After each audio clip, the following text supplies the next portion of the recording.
So about to introduce our speaker for the day. Who has interacted with our speaker? Or who knows who is coming to speak to us today? Please, anyone? Please not be interactive. Or not taking breakfast yet. Okay, sir, please. Please, your name? Abukari. Mr. Abukari. Yes. Okay. Please, who have you interacted with the speaker, or do you know who is coming? Yeah, I know he's coming to speak to us. Oh, okay. Okay, that's fine. Who is he? Is he a friend or? Oh, he's a friend. Oh, okay. If he's a friend, then hey, is he exhausted though? Because the speaker is up to exhausted. Okay, so that's fine. So he was with the Original Coordinating Council, and he has gained about 15 years experience. And whilst he was in the public service, he has gained a lot of other side income jobs, other businesses. He has invested in a lot of businesses like program organization, renting of cars, chairs, tables. So basically, he's a sophisticated investor. That's what he does. And more to the point, Passion Drive International School will be born September 2020. Isn't that exciting? Yes. And then Passion Drive Institute too is in the pipeline. In fact, the water is already pouring. Just that we have to launch it and everything. Yes, so our speaker is a great facilitator, a great coach. He is an American certified professional coach and he has been coaching for a while. And he's going to give us a great time today. I hope you're all ready for him. Yes. Okay. So if you are ready and excited as I am, our mentor and consultant, our great thinker, our innovative mastermind, book house, everything is coming. So with a round of applause, please let's welcome Alhaji Dauda Yakub Shayi Kumaya. Thank you. I want to find out from you, who knows this man? Yes, madam? He's an actor, but I don't know his name. Oh, okay. Actor. A Nigerian actor. Okay. He's a Nigerian actor. Yes. Oh, okay. Apart from him being a Nigerian actor, what else do you know about him? Okay, you don't know much. Alright, so he is called Ernest Jesus. Ernest Jesus. It is true that he is a Nigerian actor. At the prime of his career, he acted more than 100 movies. In fact, the movies were so powerful that he won several awards, even at the African Movie Awards. He's not only an actor, but also music producer and also video producer. So he brings other people, he gives them the story, he directs them, and the movie comes out. If he cannot do it well, he'll do it himself. Besides this, he was also somebody who sings songs. At the prime of his career, he was very wealthy. He was very rich. But in January 27th this year, at the ShopRite in Nigeria, he was sitting at the main entrance, begging for money to go and feed. Has anybody heard that news? You didn't hear that news? Oh, okay. Have you heard about this man? Who is this? That's Mike Tyson. What do you know about Mike Tyson? Especially his financial life? Not much. At the prime of Mike Tyson's career, He was worth more than $5 million. He was worth more than $5 million. How about this man? Who knows him? 50 cents. 50 cents. Is it because I'm closer to the screen? That's how you describe it. So this is 50 cents. And his prime, he had more than $25 million. What about this man? It's my favorite actor, Nicolas Cage. Nicolas Cage, yeah. Yes. In his prime, he had more than $30 million. This man, you know him, right? Okay. He is still in his prime.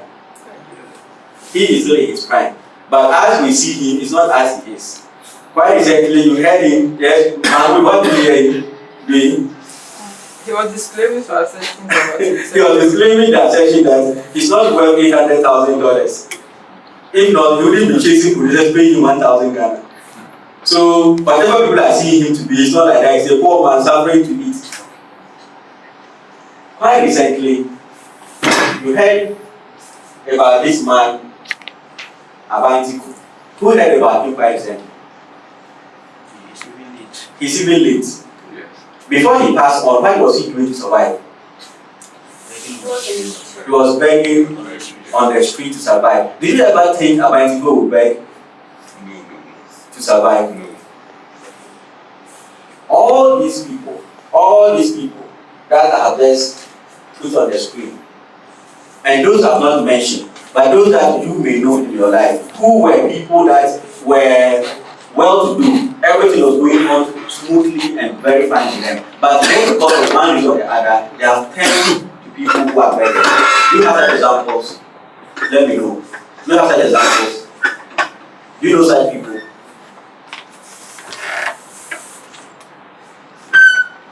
Yes. Do you know such people?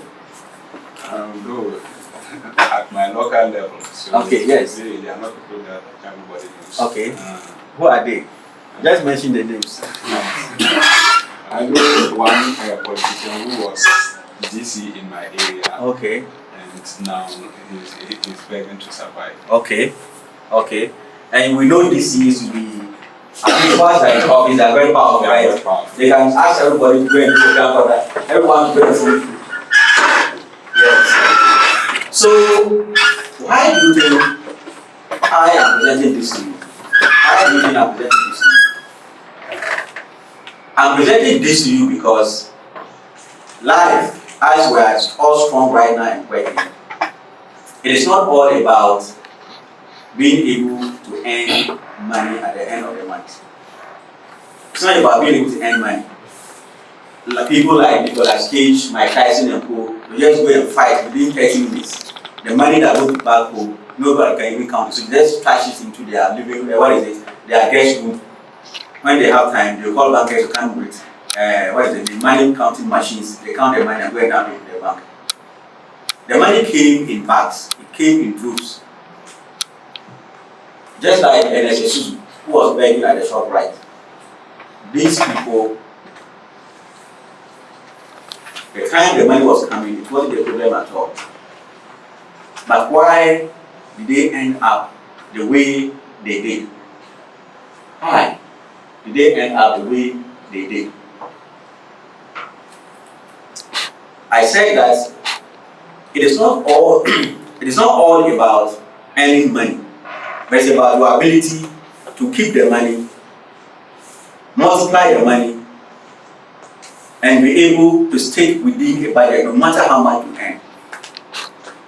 It's not how much you earn in your prime, but it's about how you're able to multiply that money continuously and how you are able to stick to your budget and how you stick to your plan over time. If Mike Tyson or any of the people who have just mentioned, including the DCE that Mr. Amkari mentioned, had attended a conference like this before and applied the principles that were taught in the conference, they will not be examples we mentioned today. No, they will never be examples we mentioned today. But okay, one with the other, thank God, they have become examples to us that we are learning so that things become better for us when we turn 40, 45, 50, especially when we go on retirement.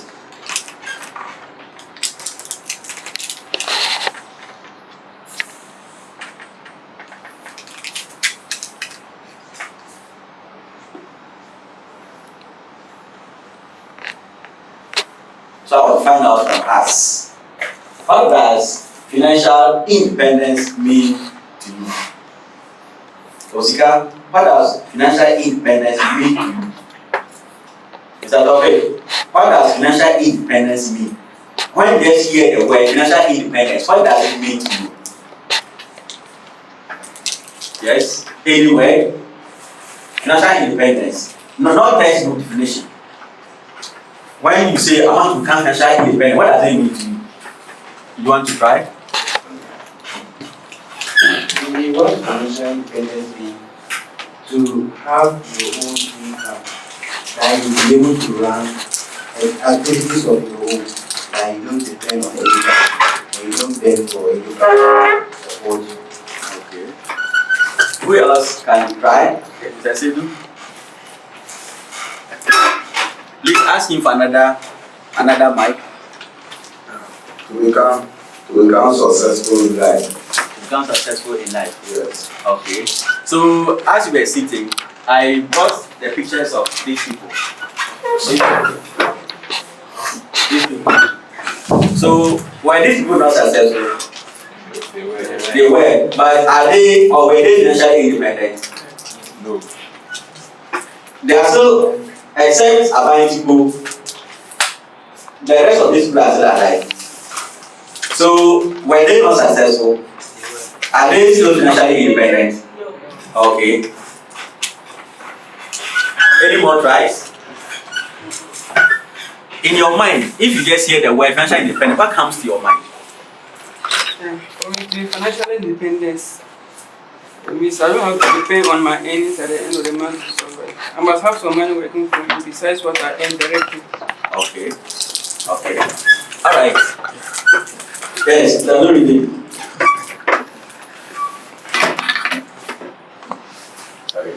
Yeah, my understanding about financial independence is one's ability to be able to fulfill its financial obligations at all times without any struggle in doing so. Okay.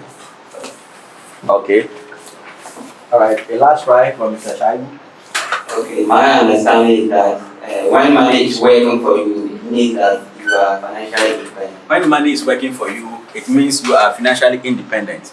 Okay, so maybe when we finish everything, that is when you have the perspective of the definition of financial independence, practical working definition. But for now, what we will tell you, according to our own definitions, are that financial independence is all about you having enough money all the time to take care of all the important things that matter to you without necessarily having to go from 8 a.m. to 5 p.m. So when you merge some of the definitions together, it forms the financial independence. You having money that is available to you all the time to cater for all your needs, important needs, without necessarily having to work 8 a.m. to 5 p.m. before you can eat. Are we together? So that is why we have brought the pictures of NSS Susu, Mike Tyson, Nicolas Cage, Abayintico, and co. That at some point in their life they were successful. But when they needed money most to take care of their lives, the money was no more. It wasn't anymore. So I want to find out now, in your mind, what amount of money do you think you require so that over the period you're going to be living, you do not need to work from 8 a.m. to 5 p.m. before you can eat, before you can sleep, before you can drink. What amount of money do you have in mind? Anybody can try? What amount of money do you have in mind? That if I just get this amount today, I will sleep and open my legs, nobody will come and wake me up, I'll wake up. What amount of money do you have in mind? that I'll get this one. I won't work again. To the rest of my life. Yes. Please give him another mic. Do we have another mic there?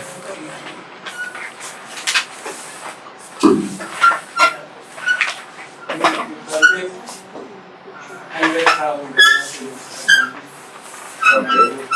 Alright. So, are you Mr. Joseph? Yes. Okay, so Mr. Joseph says when he gets 100,000 Ghana cedis, he said that Ghana cedis, he can live for the rest of his life. Okay, who else can try? Did you consider food throughout, water, electricity bills, rents? If you have a house, maybe painting and minor maintenance once in a while, school fees of yourself, your house, and your children. Did you consider that maybe if you are a Muslim, you want to go to Hajj and see the walls of Mecca, Kaaba, and come back? If you are a Christian, you want to go to Israel and see the Wailing Wall and come back? Did you consider all of that? Including your health. Whenever you are sick, they can take care of yourself and then you are okay. Maybe means of transportation. Did you consider that as well? Okay, so when you get 100,000, you will be fine. Okay, alright. You want to try? To me, there is no amount of money that will take money. So that we are working. Because any amount of money that I have to still work to add, to increase it or to grow it up. Okay, so he is saying for him there's no amount like that. Whatever money he has, he still has to work. So assuming that you, God forbid, tomorrow you get up and you have stroke. You can't do anything. You are just sitting in the house. People are now taking care of you. People are taking care of you. What amount of money do you think if you have sitting down and you're not working, you can live on it till you die? If you can't work again. You get the point?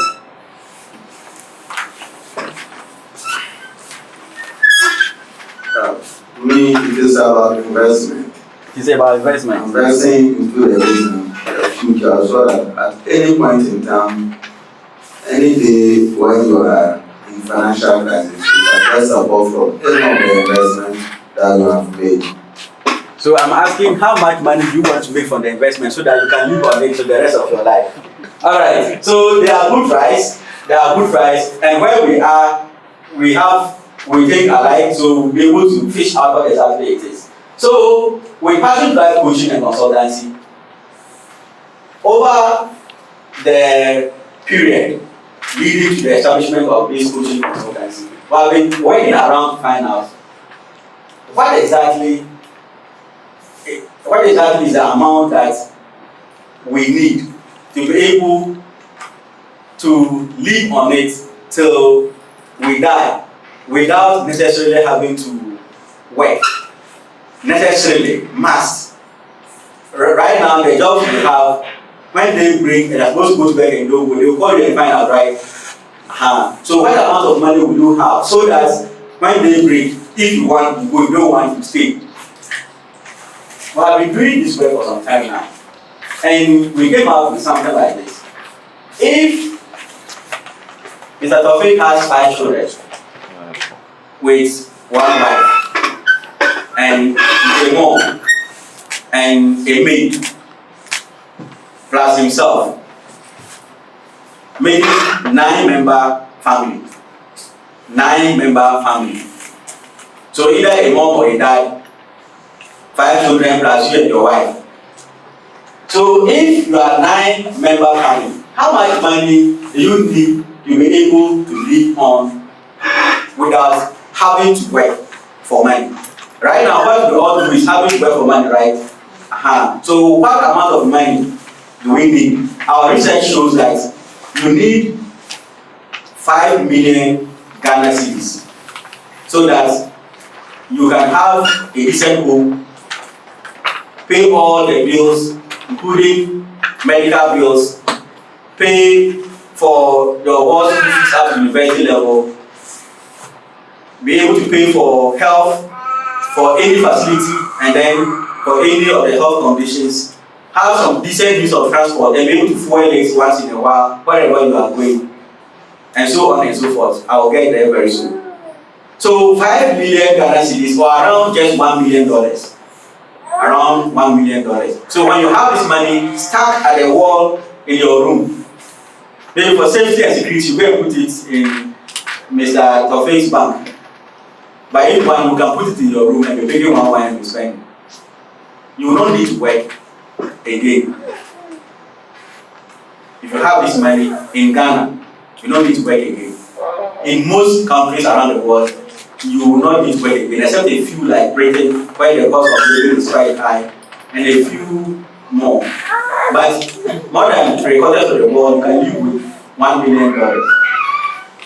So, what constitutes these 5 million Ghana cedis? Housing.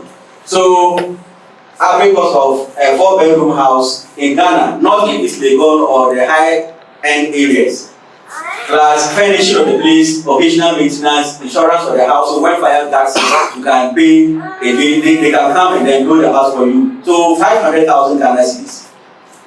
500,000 Ghana cedis. Car maintenance, maybe you need to change the car maybe 3 times within your life. You buy a new car, you replace the other one. Then what is it? Fuel maintenance of the car, servicing, 762,000. Then you come with utilities. The house will have now utilities. Utilities are different from the minor maintenance and stuff. Water, electricity and stuff. So you have 260,000. Then you come to, you need to use phones. Your family will need to use phones. Data, airtime, 132,000. Insurance for life and health, 360,000. Feeding, 1,080,000. Feeding. So if you are 35 years or you are 30 years, and you have to live for 30 or 40 years more, you have this amount of money, you feed every month up to 40 more years added to the life you are having now. 1,080,000. School fees, your 5 kids plus maybe you yourself, you want to top up. That is 490,000 Ghana cedis. 490,000. You take your 5 kids up to university level, plus you yourself, you want to top up for a PhD or your second degree. Clothing, for you and your kids, 360,000. Religion, including donations, 200,000. Holidays, including vacations, 700,000. Then others, as contingencies, so everything comes out of 5 million Ghana cedis. So, if Ernest Esusu knew that he needed about $1 million so that he can live within that budget and be comfortable for the remaining of his life, and he just stuck just $1 million somewhere. If Mike Tyson just had $1 million somewhere, he knows that out of feeding, whatever happens, I'll get food to eat. He starts $1 million somewhere. Nicolas Cage knows that whatever happens, out of food, car to drive to wherever I'm going, health, that one will be a problem for the rest of my life. But then they earn more than this amount, but they didn't think about that, or they never had a plan for the kind of lifestyle they are going to live until they die. Each of them said, oh, they thought the money will keep coming. As the money started coming, they thought the money will keep coming. That was what they thought. But life is not like that, is it? Life is not like that. So, having given us this foundation, I want to find out, how can you make 5 million Ghana cedis as you sit? Can you make 5 million Ghana cedis as you sit? If you give yourself maybe 2 years, or 5 years, or 10 years, or 50 years, can you make 5 million Ghana cedis? So that's how we get lying down. Separate from any other thing. Then you decide that now I will not have to kill myself to work for anybody. I want to do what I love to do, whilst being able to get the basic things in life to live on. How can you make 5 million Ghana cedis? So you will notice that with this amount of money, thankfully, all of us here are within some age brackets. But But if you are older, like 45 years, 50 years, it means that the amount of money you need to become financially independent will not be the same as 5 million. Are you with me? It may be less. If you are not up to 30 years, the amount of money you require to become financially independent may be a little more. You get the point? Because if you are older, it means you perhaps already have a house. You perhaps already have some kind of car you are using. If you are younger, it means you have to budget for how to marry and stuff. If you are older, it means that your kids may have gone to several levels of education already. You get the point? But the level we are is within the 5 million cedis bracket. All of us who are here, within the 5 million cedis bracket. So the question now is, how some people will say, is it Gauta or Gauga? Gauta, Ganama. So you now know you need 5 million Ghana cedis. So that you don't need to work by force. You can get the time you need to do whatever you want, maybe serve your God, or be able to create new things, or be able to live that according to your passion. So that is the Gauga or Gauta. So the number is, now how do we get the 5 million? How do you get the 5 million? And before I proceed, let me find out. All of us here, except my friend, all of us here, we earn one form of income or the other, right? We are people, Madam Pepe, we earn one form of income or the other, right? At the end of the month, if nothing at all, at least you get some 50 Ghana or 100 Ghana, that's what I mean. Very good. Because this conference is for people like you who earn at least some small money at the end of the month. Because whatever we are going to be doing next is going to be based on whatever income you earn. But that is the basis for which we are going to do your plan. Alright, so Madam Tina, please, do they have everything in their folders? Alright, please open your folders. We are going to start the web right now. Open and remove this sheet. So the first one, is going to have one. Please give this man one. So the first sheet is called my current financial status. My current financial status. Do we all have one? Do we all have it? Alright. Okay. Mr. Kamil, are you done? Alright. So let me know your current total expenditure. At the end of the month, how much do you spend out of the money you have just I would have asked you how much it is, but people in Ghana don't want mentioning their income. Is that not it? Or somebody cares to share. So we use your example to run our conference. Mr. Siri, do you care to share? Do you care to share your total income, monthly income? No. Okay. Well, not these days, loans are too much in the bank, so you don't know how much you. Mr. Can you want to share? Good. Please, what is your current total monthly income? 1,510. Very good. Thank you so much for sharing the information. So, Mr. Kayum's total monthly income is 1,510. So, please, how much is your current total expenditure at the end of the month? How much you spend out of it? So, the amount you have written and you don't want to share. Now, write how much you spend out of it down. There are spaces, so you write the money, you write the amount here. The other one, you write it here. So I'll come with another one, and then you write that one here. So do you want to share? Yeah. Alright. Please, how much you spend out of the 1,510?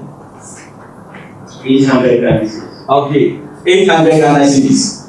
Alright. Thank you so much for sharing this information. Thank you so much. Please, have we all written? Alright. Have we all written? Good. So now, we want to know our net monthly income. Net monthly income. And net monthly income is Mr. Kayu, 1,510 minus 800. So the amount that the student want to share minus the expenditure you make every month. How much will be left? Mr. Kayu, how much will be left of your income? 710 Ghana cedis. 710 Ghana cedis. So Mr. Kayu's net worth, his income status is a surplus of 710 Ghana cedis. So every month, at the end of the month, Mr. Kayu has 710 Ghana cedis. Please, is yours negative or yours positive? Mr. Sef, is yours negative? That the expenditure is more than the income. Is yours like that? No, positive. Positive. Mr. Hamza, is yours positive or negative? Positive. Positive. Okay. Mr. Shaibu, is yours positive or negative? Positive. Positive. All right. So all of us here have positive monthly net income. So 710 Ghana cedis is the amount Mr. Kayu has left when he removes feeding money, school fees money, everything money, through or through. Mr. Kayu, that's true, right? Okay. So now let's go and estimate our net worth. Our net worth. Someone said to know your net worth just means if they sell you and remove your debt, how much will they give to your family? You see, if you sell all your properties, how much will it be? And assets come in the form of maybe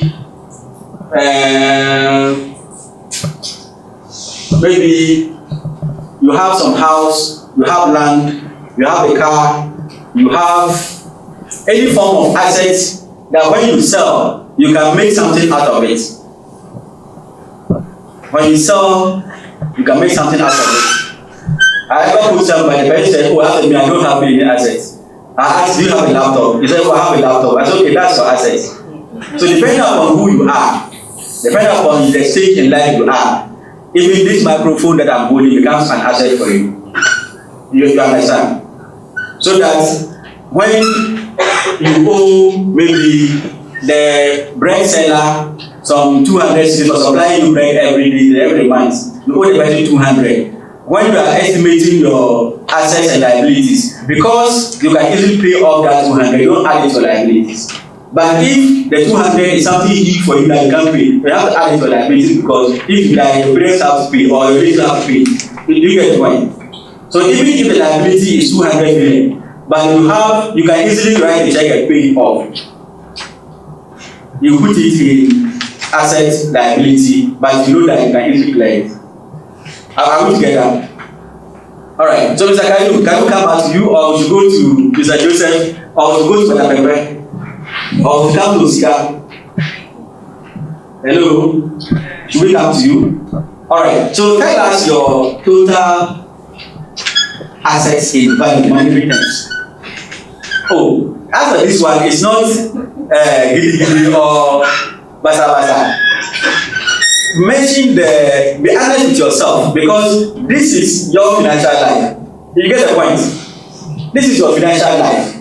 So how much is your net worth? So in this case, you are looking at the estimated net worth of the person. Yes. When you are to sell that property today, how much will it be sold? Do you get the point? If you are to sell it today, how much will it be sold? So you have a Pajero, but to sell that Pajero, what is the market value today? You have land located at Aneruku. How much would the land be sold today? Exactly, that's the point we are making. If you overestimate it, when the need comes out for you to sell, you can't get somebody to easily buy it. You get the point. So you mentioned the market value of it. Hello? Okay. Who wants to please? Who else wants to mention his estimated assets? Hello? Who wants to mention his estimated assets? Yes, Mr. Kayu. 23,800. 23,800. Please, have you done this before? Have you done this in your life before? You estimate your current income and your current expenditure, estimate your liabilities and assets. Who has done this before? Except Mr. Yodide. Mr. Kari, you have done it before. Yes. All right. So what is now your current liabilities? Please write it down. All your liabilities. When you die today and then they come to stand in front of you and say, anybody who this man owes, she will come out. How much do they mention? How much do they mention? So you need to write it down before you die so that your wife will then show it to people that, oh, this is the amount of money you owe. This is the amount he himself mentioned. No, so not the amount people are mentioning, because those people will realize. Or people may want to hide that they don't want to mention it because you are there. They should mention. Then they will be paid. No, so Mr. Kayu, how much is your current liabilities? Osika, I'll come back to you. Current liabilities. 4,600. Wow. 4,600. I hope you've written it on the paper. Alright. Osika, what is your current liabilities? 50,000. Alright. So, please, have you all written this? Is that topic have you written? Please do. Because it will follow you to the end. Those who create these tablets we are using, those who create these projectors we are using, those who think beyond food, water, and drink, they are those that create things like that. If you think food, will you create things? You go and do work that will give you money every month, no so. But when you are thinking beyond that, you take your time to create that thing. Even if you take 10 years before people believe in it, you want to do that. Is that not so? Because you want people to associate your life with that thing. Romeo and Juliet, if they didn't fall in love together until people became too uncomfortable with them, that they had to begin to write about them, they were living life beyond food, drink, and water. If Romeo loved Juliet and the world will end, it will end. Because that's the only thing they care about. No, so Henry Ford, Microsoft, and Bill Gates and co. When they were creating those technologies, they only created those technologies because they wanted food to eat. Because they wanted the advancement of humanity. Is that the case?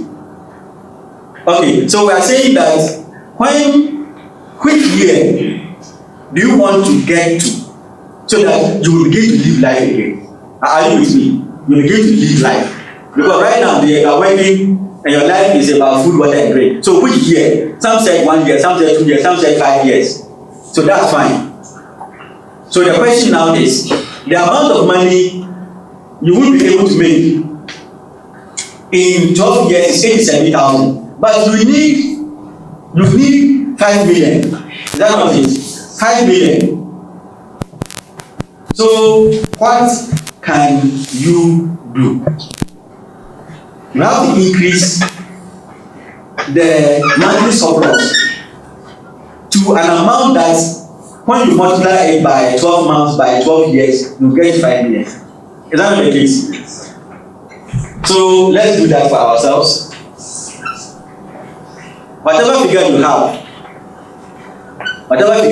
now, let's go to Mahmoud. Mahmoud has 66,000 in 11 years. So we're now asking, the money you need in 11 years, but having only, I think you said 500 at the end of the month. How much do you have to increase the 500 Ghana cedis per month so that in 11 years time you can make the money you want to make? Does my question make sense? Does it make sense? Yeah. Okay. Otherwise, you can simply also divide your figure 5 million plus 2,500 by 11 years. Then you also divide it again by 12. I hope we are together.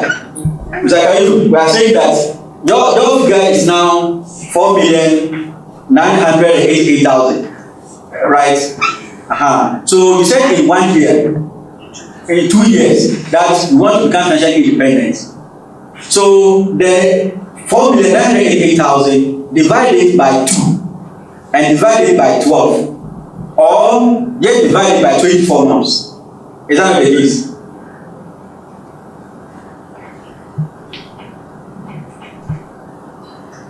Okay, please, how much do you have? When you divide 4988 plus 3 zeros by 2. So the amount you get is every year the amount you need.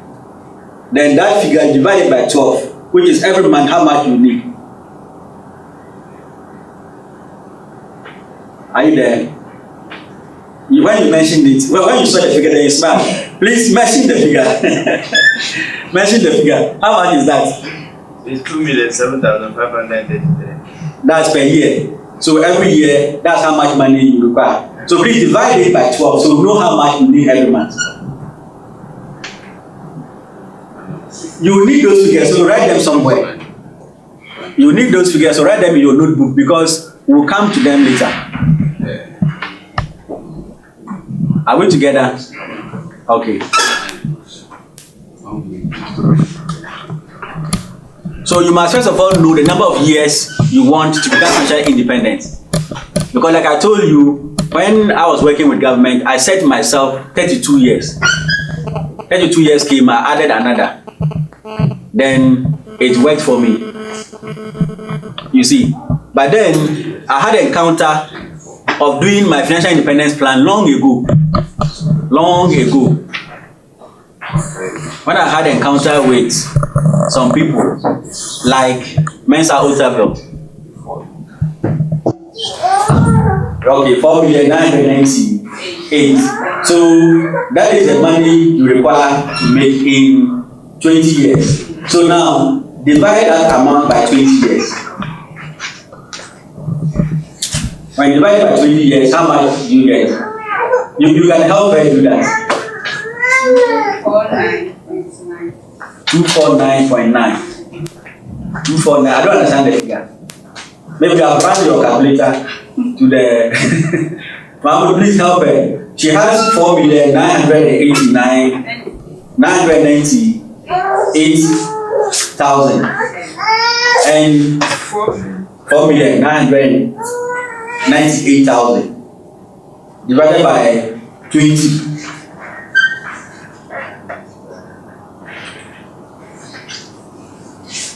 Please, how much is that?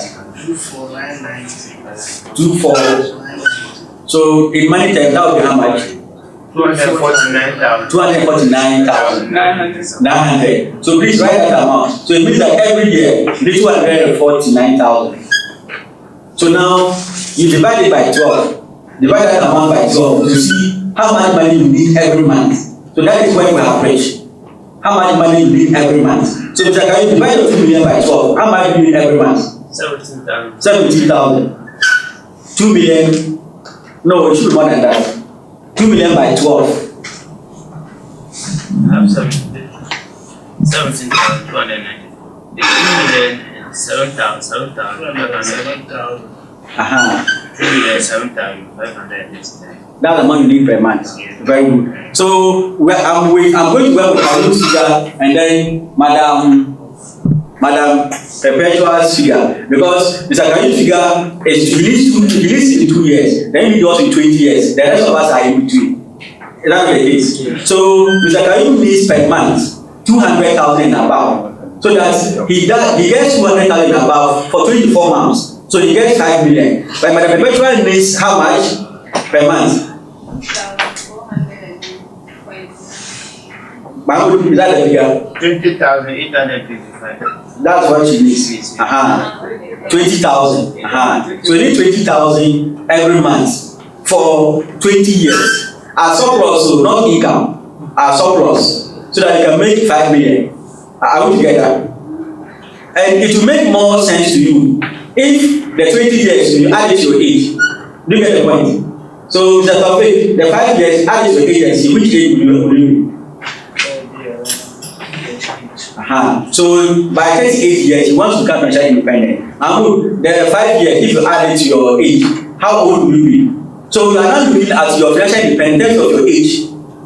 You get the point? So in terms of your age, it makes more sense. Are we there? If you add it, what age will you get? 50. Okay, so by 50, you don't want to get up going to work and it's because of money. Is that not it? Thank you. So 200,000, 20,000 are the extremes. Kachoba, please share yours with us so we know you are following us. How much do you need at the end of the month to be able to get your financial independence value? 1,500. 1,500. Surplus. Yes. Okay. Alright. So if you take the down part, it now says that the difference between my net worth and my ambition net worth is now, so your figure is how much? This figure, you said 2445. 2445. It doesn't make meaning to me. Yes, it doesn't make meaning to you. How much is that? Mention it in figures. 45. So, how much money do you want to become financially independent? You get it? Your figure should be meaningful to you.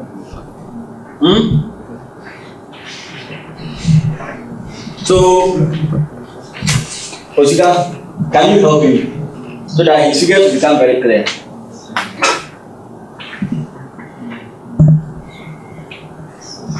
The ambition net worth is your financial independence figure.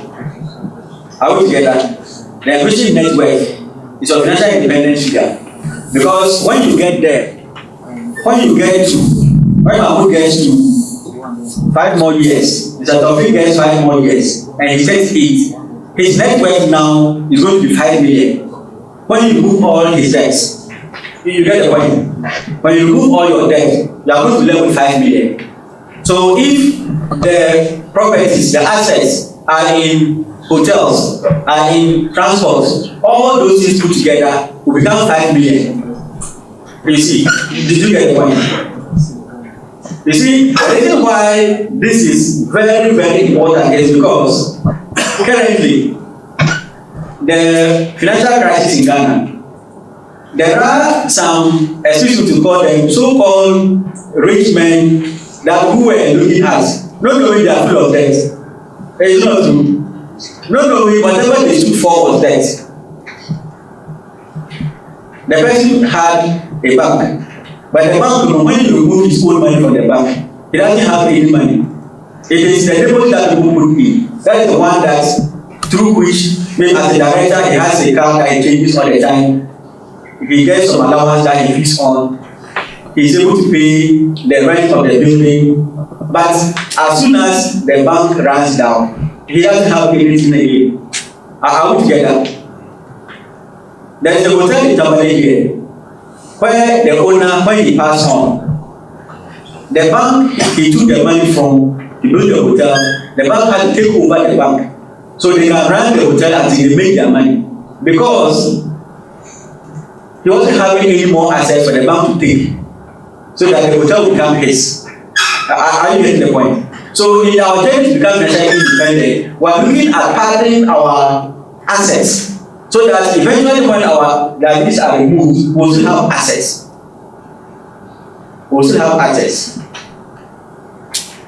But if our books are full of figures, I mean our net worth, like our assets look big, but they are full of liabilities. It means that as soon as you remove the liabilities, the assets will crumble. That's the point I'm making. So let's move ahead. Now, when you come to how I intend to achieve my ambition net worth, is to increase my monthly surplus from, so I hope you've already taken it now. Increase my monthly surplus from, Mahmoud had 500. So from 500 to 37,800. Mr. Karim, you move it from 710 to 200,000. 207,000. Mr. Abubakar, you move it from 300 to 41,000. From 300 Ghana cedis to 41,000. Mr. Shaib, we move it from 200 Ghana cedis to 208,000 Ghana cedis. Mr. Said, where will you move it from? 45,206. You move it to 45,000. Okay, Mr. Hamza, are we there? Okay, so I'm happy the way you have understood the concept already. So now, in a year, how much are we supposed to increase our net worth, our surplus? So you just multiply the monthly by 12. So you now know at the end of the year, this is how much I'm supposed to increase every year. So Mahmoud's 5 years, every year he's supposed to increase his surplus by this for 5 consecutive years before he becomes financially independent. Are we there? Are we there? Let us. The monthly figure, Mr. Shabu, 208,000, multiply it by 12. So you know every year how much I'm supposed to get. Mr. Shabu, your own was public figure, 2 million. So that's the amount you need to get every year for 2 years. Then you become financially independent. Are we together?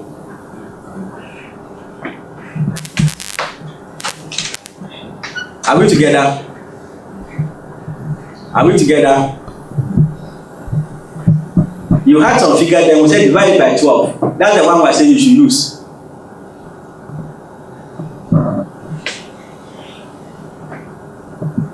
Madam Pepe, 20,000 by 12. How much do you get? The correct figure, 20,000 plus something. Multiplied by 12.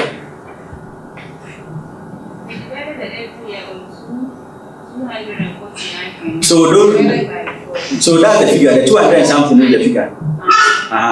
So it means that every year you have to make 200 and something thousand consecutively for 20 years. No reduction. You can increase, but you can't reduce. But if you reduce, the amount will not be up. Are we together? So that is what we have. So, a question. Yes, please.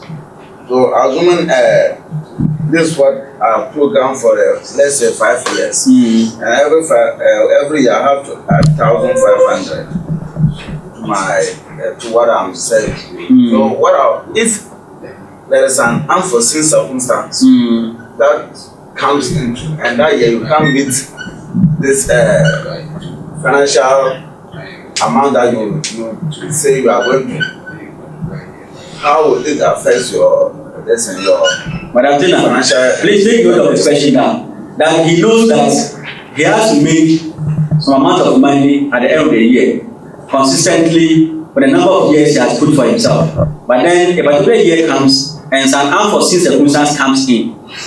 Your question now is, what do you do?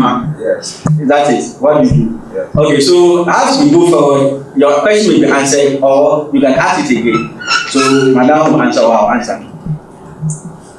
Mr. Karim, your face seems to have changed. Is it because of the amount, the 2 million Ghana cedis? Why? Something is revealing to you. Okay. Do you know the secret? It is better you do this than not do it because you are afraid that the money you need is so much and you can't get it. Are we together? If you don't do it, you become like Mike Tyson and Co, who will be earning some money, but when they need the money more, the money is no more there. Today, thankfully, almost all of us here have positive surpluses, but there are times that your expenditure will increase to an extent that your monthly salary will not even meet it. I will get to the point. So when you begin planning now, that is the best time. Anyway, so when you come ahead so this will enable me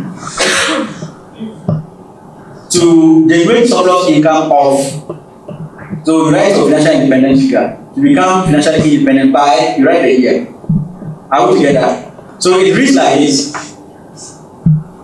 After the highlighted words, increase my monthly surplus from, if it is Mr. Shaibu, 200 Ghana cedis to how much monthly? Increase my monthly surplus of 200 Ghana cedis to 208,000. to 208,000.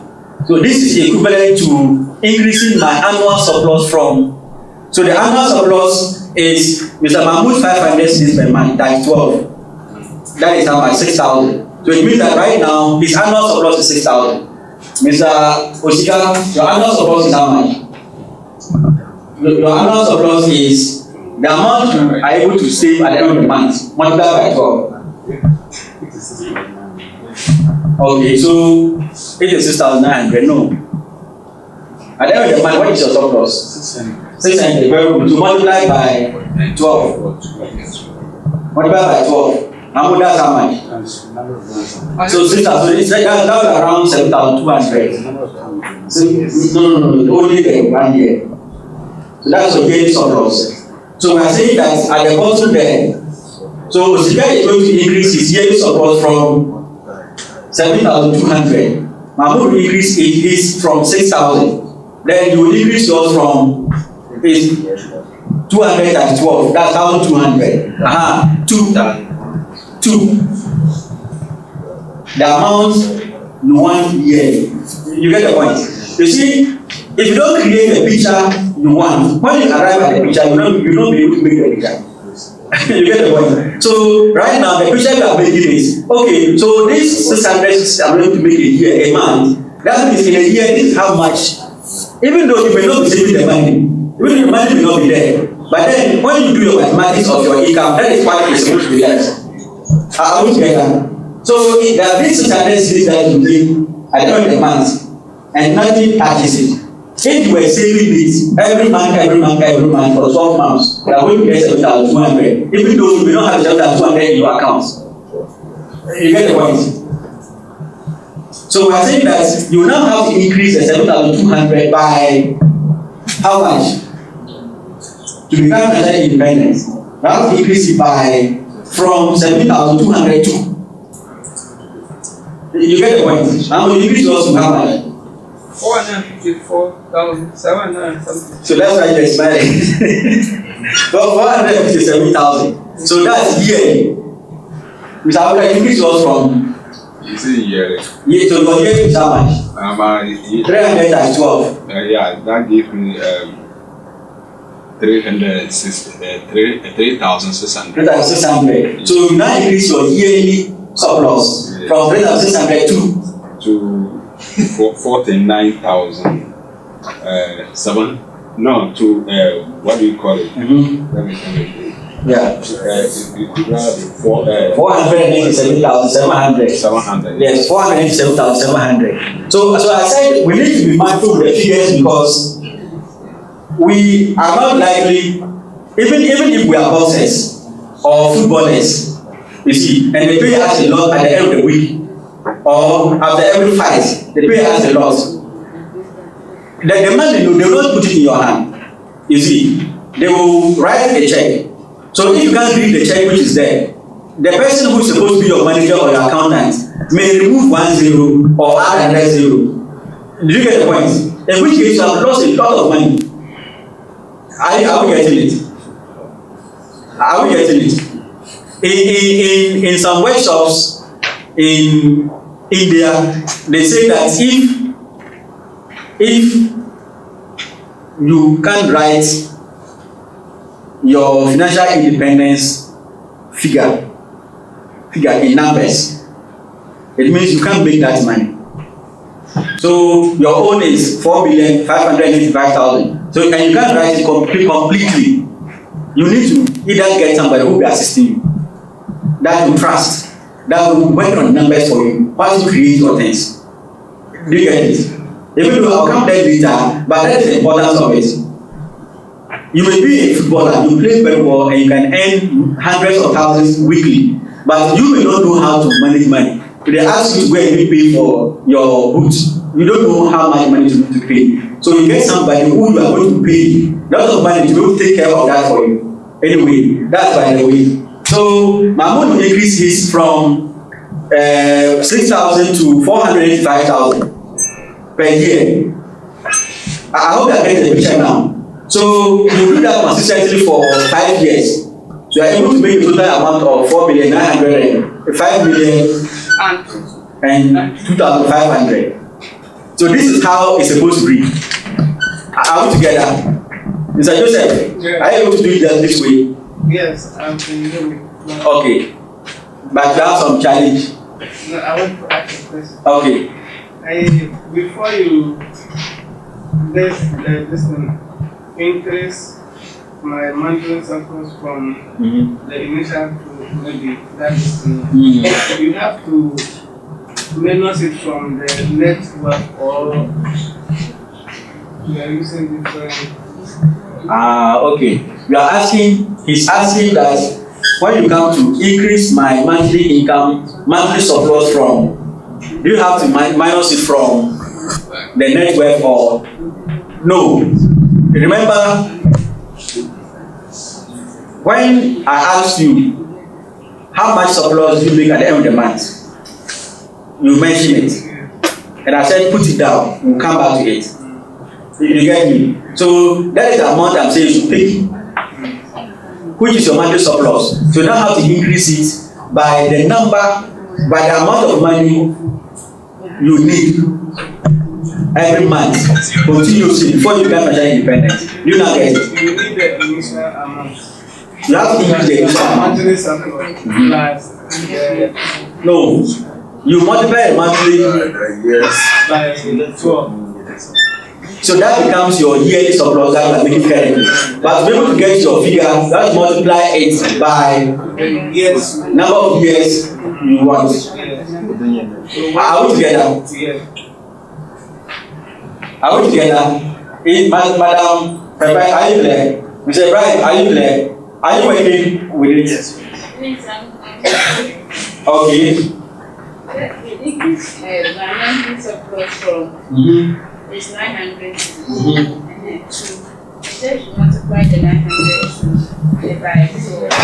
No. When you come to the total amount to which you can financially independent, the amount is how much? So we divided that amount by 20. That was the hit. Divided that amount by 20. So we had every year how much we need. Then we divided that amount again by 12. So we know every month how much we need. You get the point. So that amount, that monthly amount is what we are saying is right here, which means that we are increasing your monthly surplus from 900 cedis to that amount. Is it there?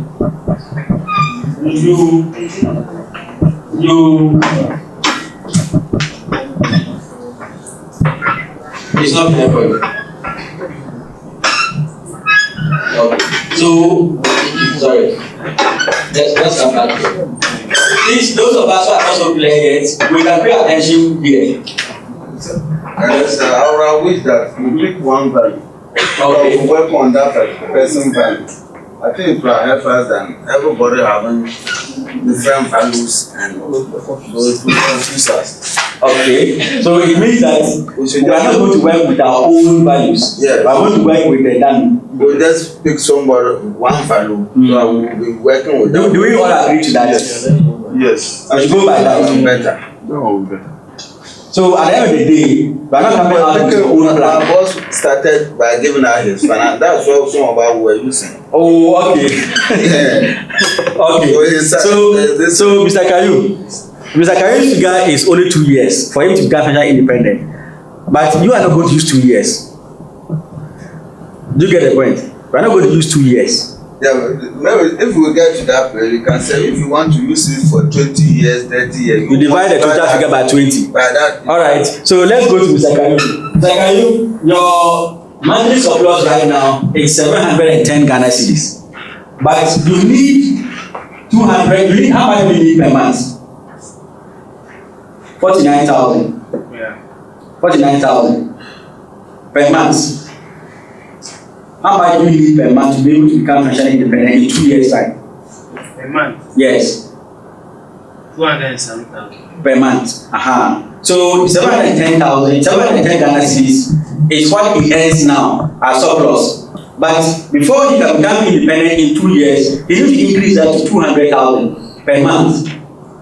You get the point? So on that paper, he's writing that increase my monthly surplus from 710 Ghana cedis to 200,000 Ghana cedis. That's what you get it now.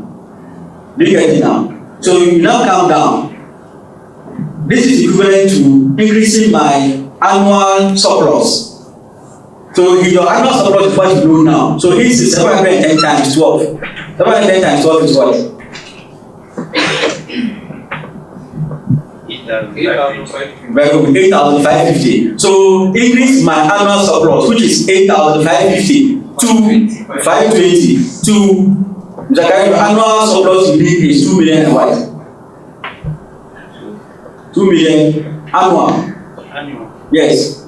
The one you currently make is 710 by 12, which is 8,750. To become independent in 2 years, you need to make 2,077,500. so a year will be how much? A year will be. Multiply the 49,000 something by 12. Is that what it is? Yeah. So that will be how much?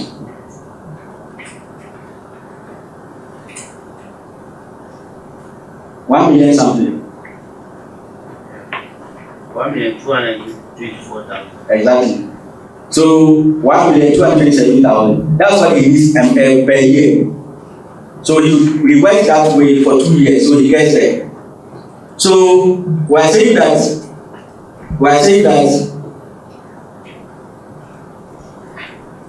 you need to get 1,227,000 consistently for 2 years. So you write the figure there, is a figure there for 2 years.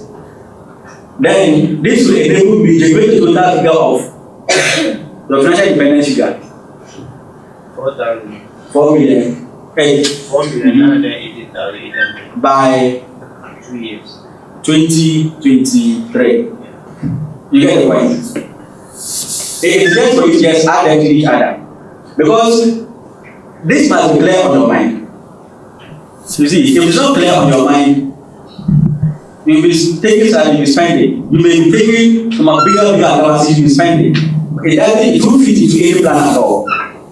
Please, is it clear now? Not really. Not really. So, but you know that you need 5 years please to become independent. You know you need 20 years to become independent. So in the 20 years, you are going to look for 5 million. That's just what it means. Are we together? In the 20 years, you need 5 million.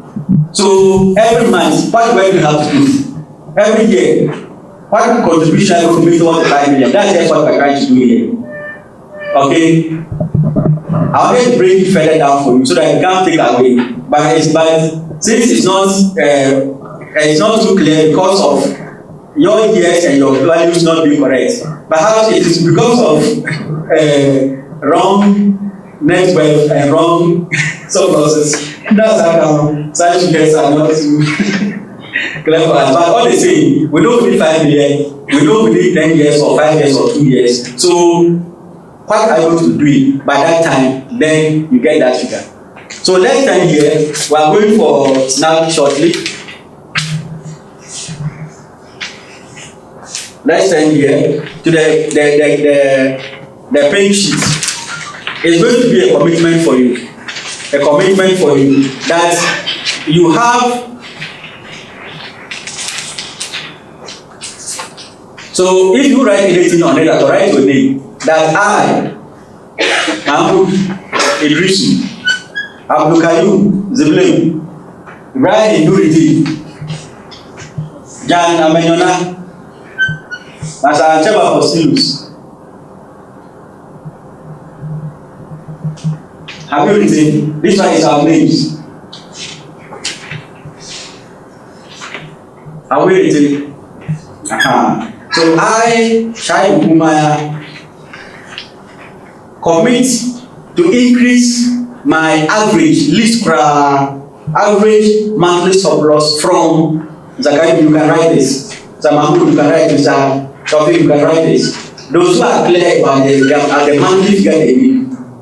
I commit to increase my monthly average surplus from this Ghana cedis to that Ghana cedis, and consistently increase my annual surplus income from this Ghana cedis to that Ghana cedis for 20 years, or 10 years, or 2 years.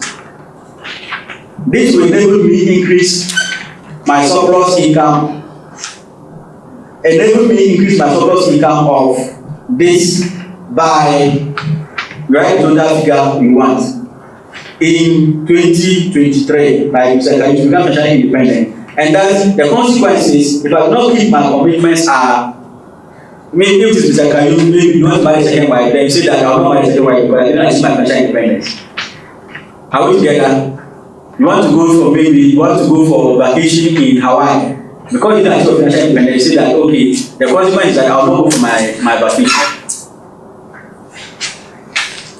So that page sheet you are looking at is supposed to commit you to achieve the monthly value you are working towards. To commit you to achieve the yearly value that you are looking at. Commit you to achieve the total value of money you want to become financially independent. Are we together? This is the purpose of that form. That's the purpose of that form. You don't have to tell lies to yourself. Neither do you have to deceive yourself.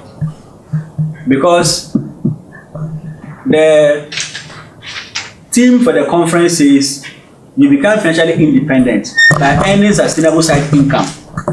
And I know when you were coming here, you knew very well that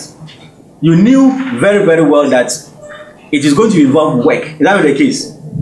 It's going to involve work.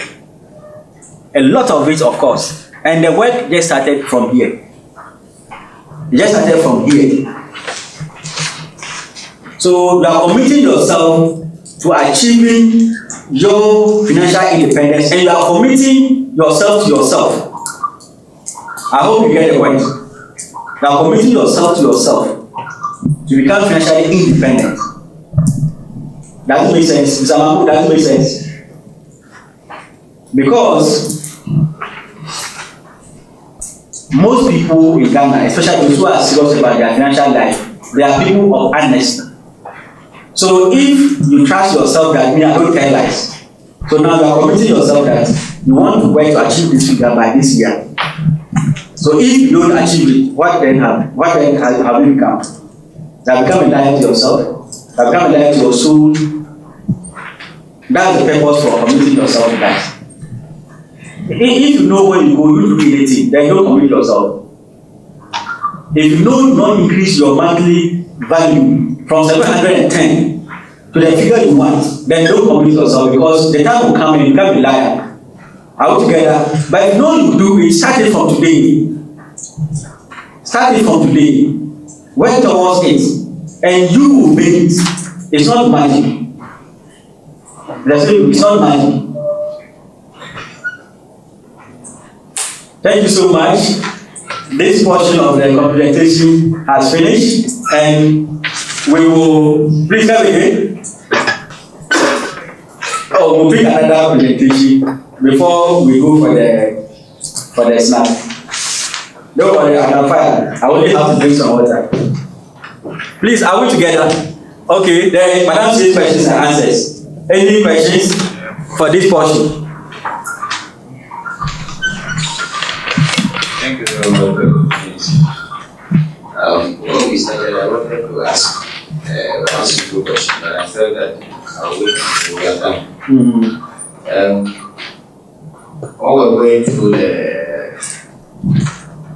monthly income and the monthly expenditures, I wanted to find out the monthly income that I quoted is what I get at the end of the month.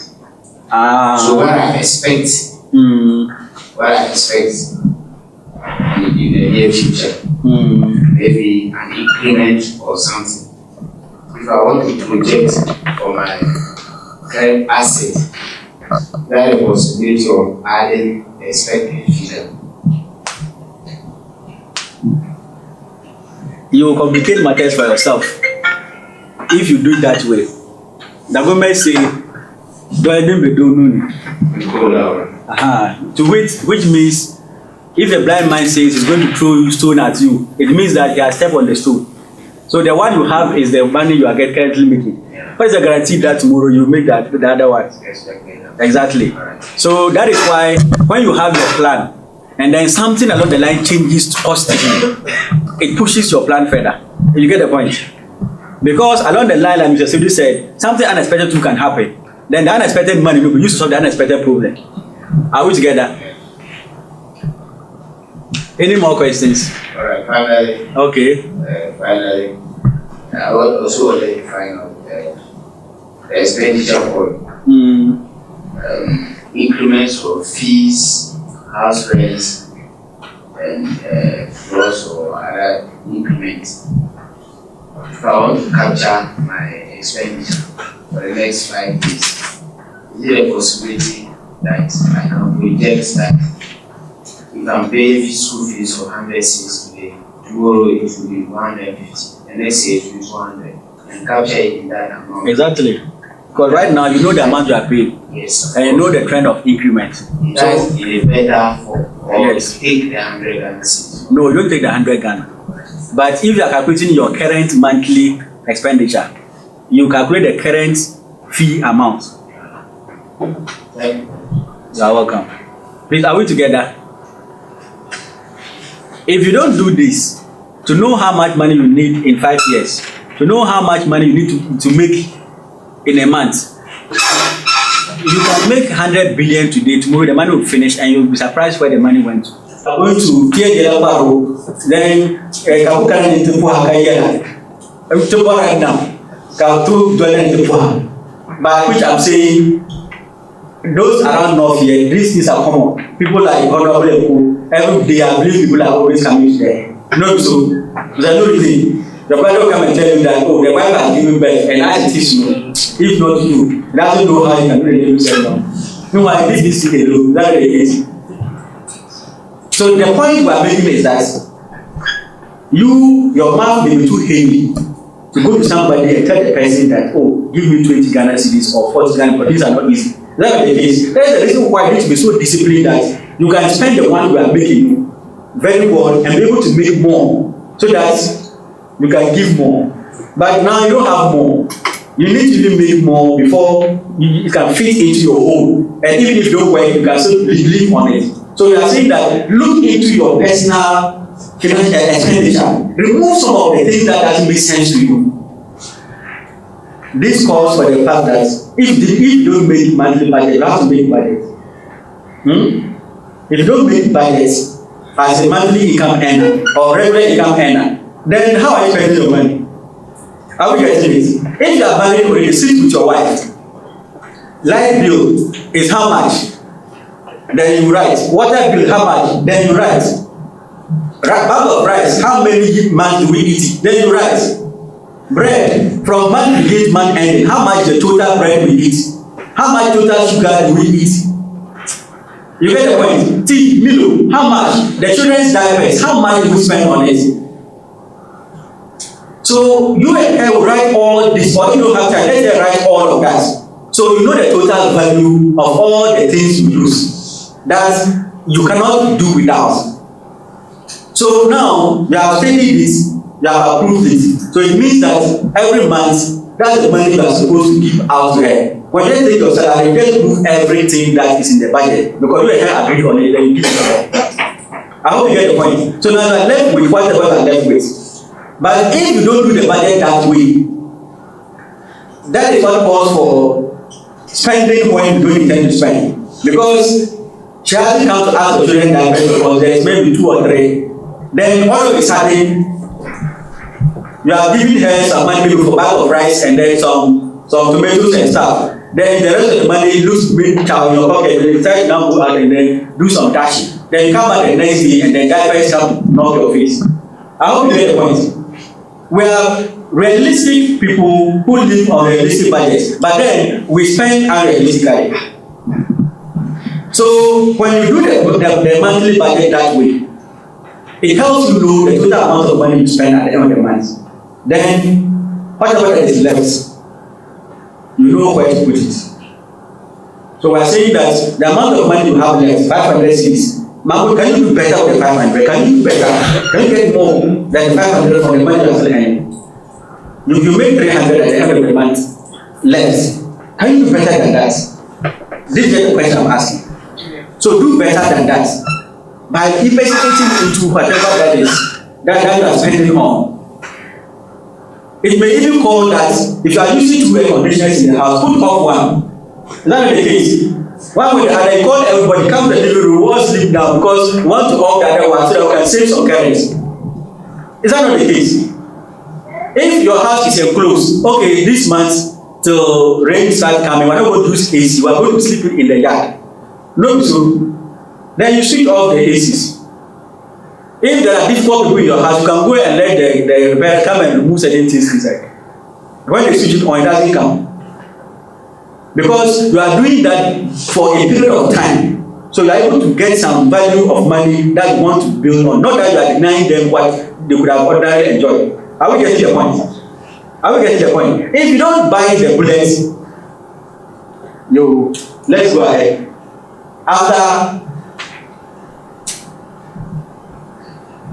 After this, the next thing to do, my laptop is on the madam. The next thing to do is to increase your monthly income by using the surplus. So Mr. Mahmoud, you were left with 500 and then you squeeze yourself and have 200 more. You have 200 more, so the money is now 700 Ghana cedis. 700. End of March, there's 700 cedis in your hand. What will you do with the 700? Before I even get here, if you had maybe 1,000 years or 500 years to be able to use, say 500 to become financially independent in that time, as soon as you reduce your expenditure and get 200 cedis more to the 500, how many years has it been used for you? I hope you are getting my point. If 500 cedis, you save 12 months, then 12 years, 87,000. But now the money is 700. It means 12 months, 12 years, it is more than that. That's the point I'm making. So we're saying that now you are only 700 cedis in your hand. What can you use 700 cedis to do? Some time ago, what I did was that any surplus money which is left, I give it out for loan. Personal loan, my friend, my family member who needs money, but the person is just hard up. Not that the person doesn't earn money, the person earns money. But the person is hard up at that point. So I give loan out, I take interest. Are you with me? The person writes an undertaking. The person commits to using something as collateral. Because if you don't do that, as we see currently, can you count the number of people who are owing money? Can you count them? 50 Ghana, 200 Ghana, 500 Ghana, can you count them? Excuse me, there's a shameless thing that those people can come back again to borrow money from you. Is that what it is? Some of them, you see, so commercialize the money you give out to people who know. Commercialize this. Already, Islam, they tell you that if somebody comes to borrow something from you, write it down and let them be a witness. That's the case. So, but they didn't say you should take interest, but this one take interest because of the future you're trying to create. So, you want 200 Ghana, right? Okay, I can give you 200, but you pay it at the end of the month. When you are paying the 200, you pay 10% on the money or 12%. I know some people in town who are not registered by microfinance companies, but when you go to them to make loan, they take 50%. True or true? If you can give 50%, give. Because money is not easy to come by. Those who are in the financial sector will tell you. Because it's not easy to come by, you can also just leave it out just like that. I hope you are getting the point. You can put on your status. I give soft loans, interest of 50%, 20%, and you pay it at the end of the month when you take your salary. If you want, contact me. From the beginning, that's what you are doing with the 700. The next month, the money becomes 1,400. Another month, 2,100.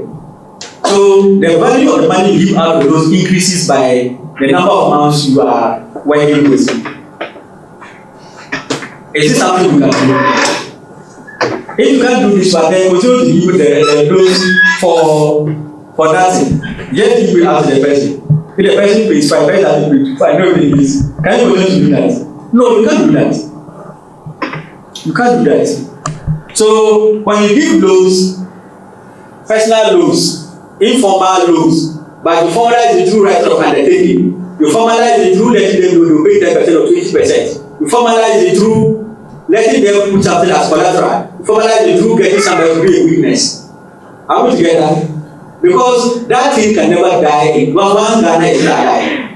Because people have reckless spending habits. And because of those reckless spending habits, the person can just have 300 in the pocket today. Tomorrow, the person doesn't have anything in the pocket. The person has to borrow before the person can even buy something for the family to feed on.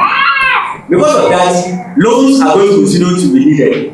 So the next thing to do is now start side jobs and businesses, either with the surplus money or with other forms of side job you can do with that money.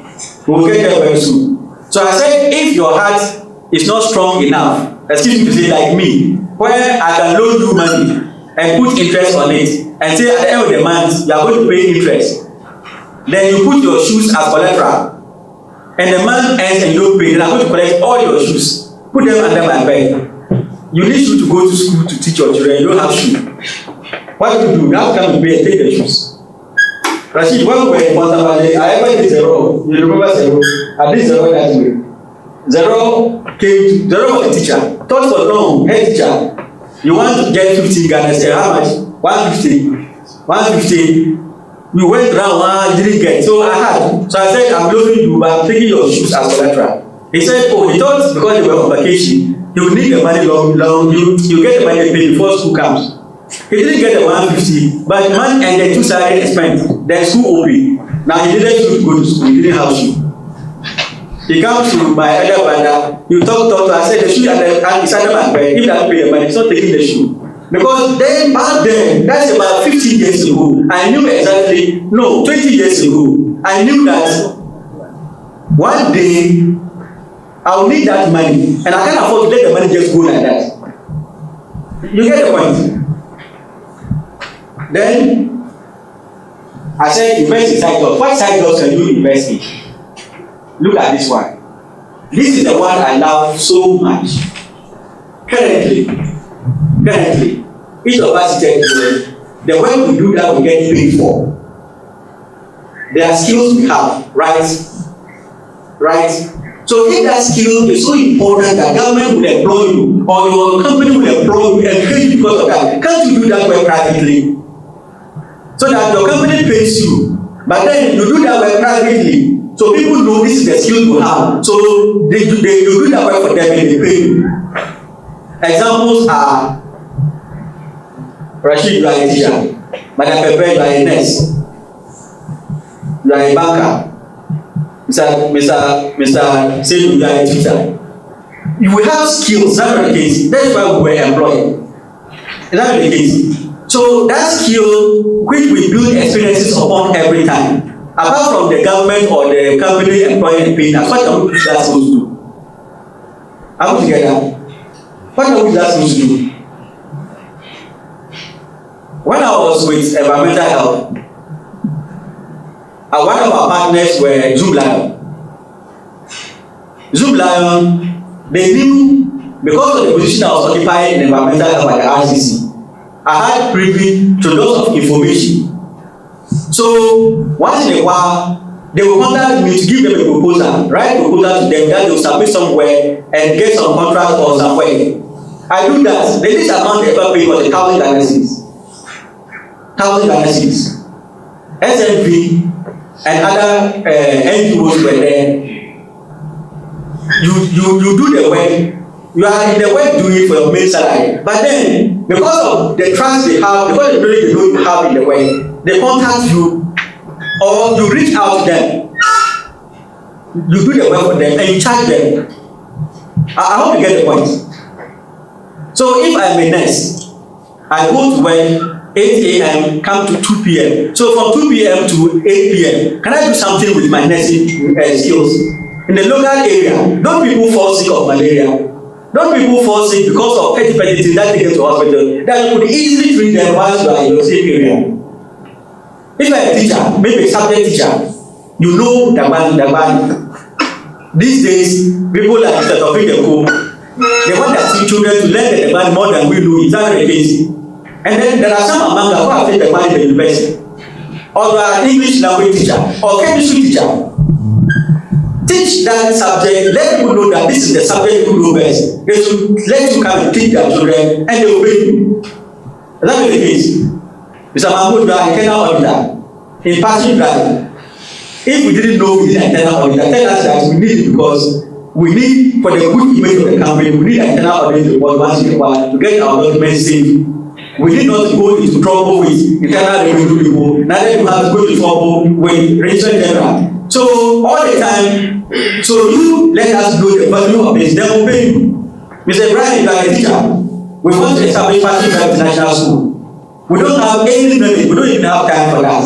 So you offer, because you are in a private school, you know how private schools are run. You know how the structure is. Whether from provider to head teacher or from head teacher to director or whatever, you know how the teachers are paid. You know how the promotion is done. You know how the fee structure is. So you run a consultancy for people who want to open private schools. That's what it is. So you do proposals for them and then they pay. It's just about thinking a little small. Many of you may have read Think and Grow Rich, right? Think and Grow Rich. What this conference you attend, it's not because we are attending that this conference is coming.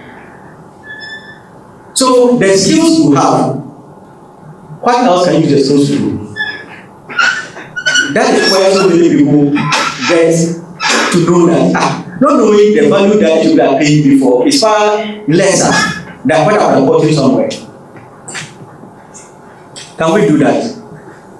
Can we do that? It may not be directly the skill for which you've been employed, but it could be other skills that you have. Other skills that are not even related to the job you are doing. Some of them could be maybe personal fitness trainer, maybe football. You are a PE teacher in your school, but I have a son and I want the son to learn how to play football. But you won't hear people advertising I'm a personal coach, I'm a personal football coach on TV or radio. You won't hear it. So it is the person who is it that will come and tell me that, oh, this is your son, if you allow me to train me, I'll come around every weekend 2 hours. And I hope by the time he's 6 years, at least you know something about football. I'm an Arabic instructor. If you let me come to your house, I'll teach your children very well. You are not an Arabic teacher who teaches the things like that, but you can teach children how to read the Quran or study the Bible. That is the case. One of my brothers, the children were learning how to sew the local smock. So if you know how to sew this, you teach the children, then you bring ahead of the mass. It is about us. Because all these that I'm mentioning, I need such services or I'm using such services. I use the service of an Arabic instructor who comes in the house at 4. I use the service of other professionals. And I still need the service of somebody who is a PE man. When the children sit from morning to evening and they come and they are bored, the teacher will come, the PE teacher will come, let them do other physical activities, and the children will feel differently. I hope you get the point. If it's dance, they will dance in the house. If it's skipping, they will skip. Whatever it is, we just need to know that people need these services.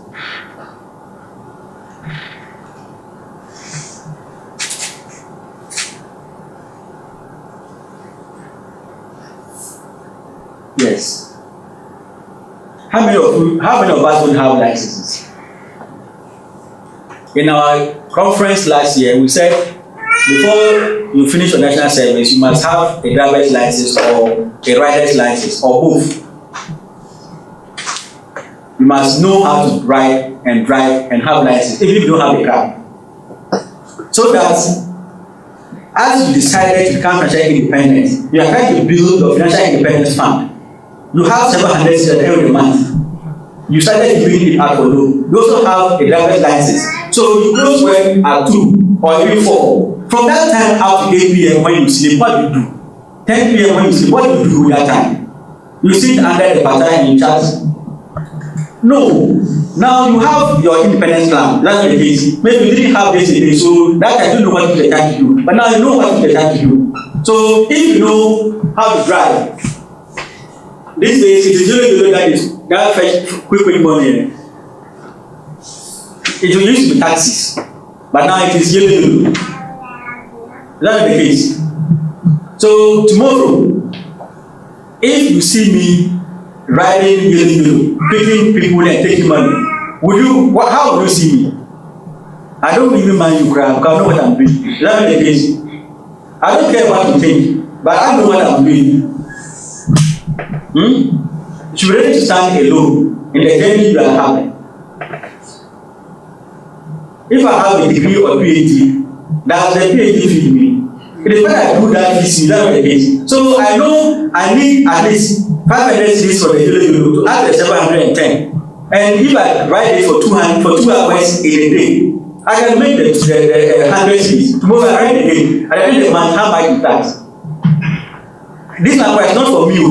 It is for somebody else that I have taken to be driving. So I see it for the person, then I take my commission.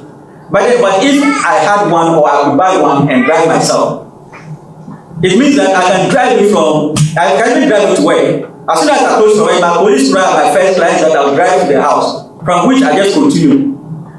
Is that the case? You drive to 8 p.m., Saturdays and Sundays, including holidays, it is all for you. If you like, you take your annual leave, then you keep riding. If this is an urban,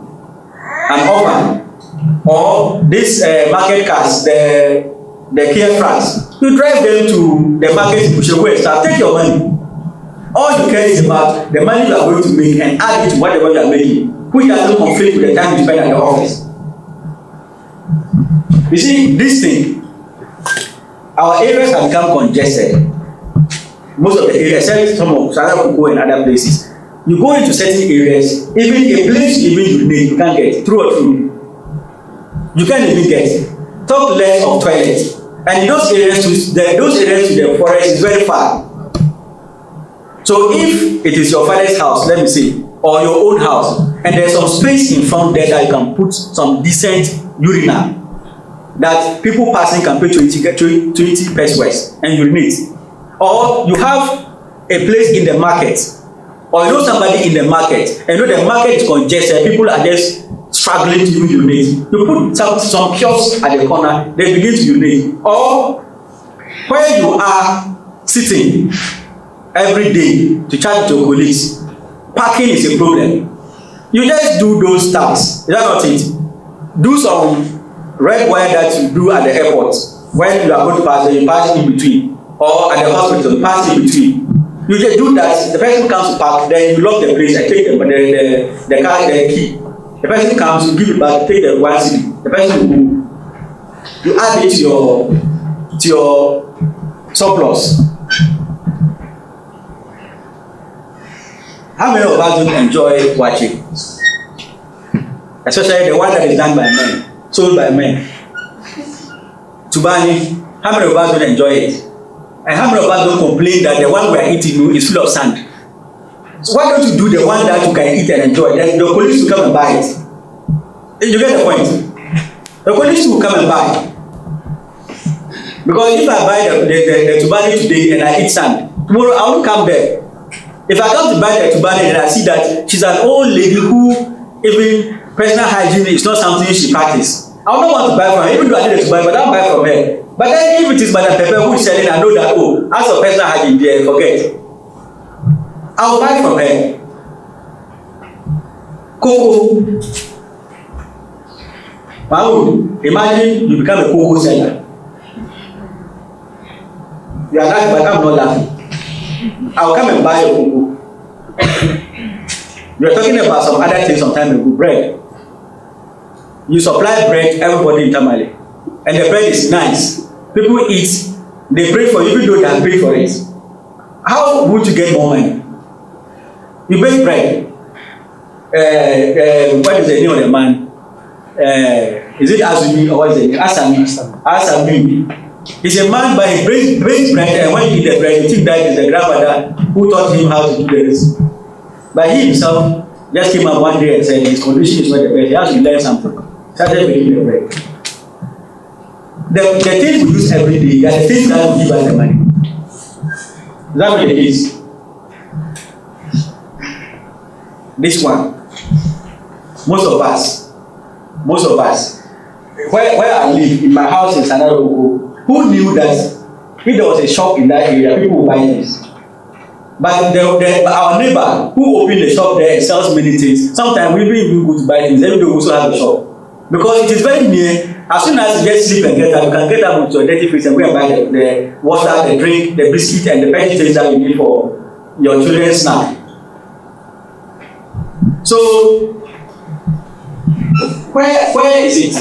Is it that account for conference that they say you bring the ice chest out at the park to the park? We'll give you snack.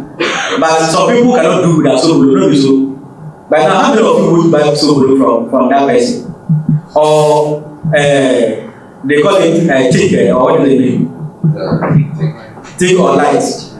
And the other one is Zimkoff. That's the one I like. Zimkoff. They are, if they are there, nobody would like to take Fanta or Coke or whatever. But most of them don't get the quality we need. So do the quality one. That's not the case. Do the quality one. Where someone else do it or what? If these ones, you can't do them. You don't have the skill that you can teach somebody. You can't drive. You can learn a new trade. That will not conflict with your regular job. You can learn a new trade. Like barbering, like tailoring, like tying, like 3D exposing work, like all the things that is here. If somebody said, if you have these skills and you don't even get what to do, you can do your own way. Is that not true? You can do your own way. Delivery service. You know how to ride with a bike. You have a bike. And these days, Tamale is becoming also contested. Because of the interchange, people don't want to go into town with their bikes or their cars. So they prefer to send people to go and do it for them. Who will they send? They send people that are confidential. You go and take some, excuse me, say maybe some condom or some syringes somewhere, and the person delivers it in confidence to you. That you can't send maybe your brother or your son to go and bring it for you. You send the delivery people. That's the case. It is raining. They have raincoats. They can deliver it for you. So do the delivery then. Is that not it? Perhaps next year, it's just itching me that we should do the financial independence conference and team meet your customer.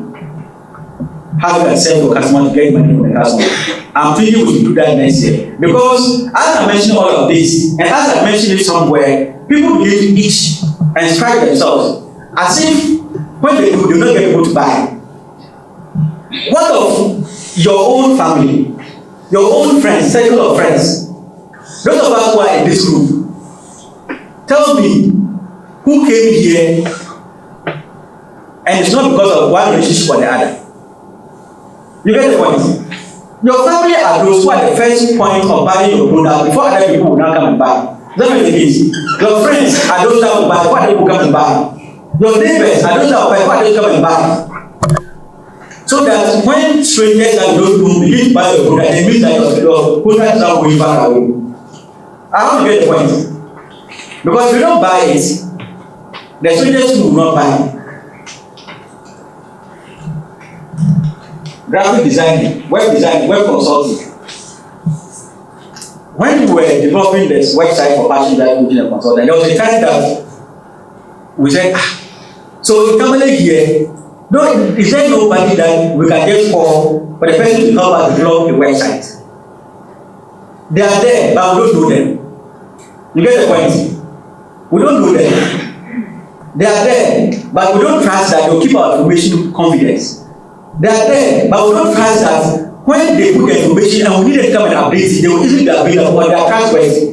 You get the point? So people that we know are those that go into it. So we can easily call you, oh, please come and do this thing for me. The person will come. The information that is there, you know, the person will not use the information at your detriment. I hope you get the point.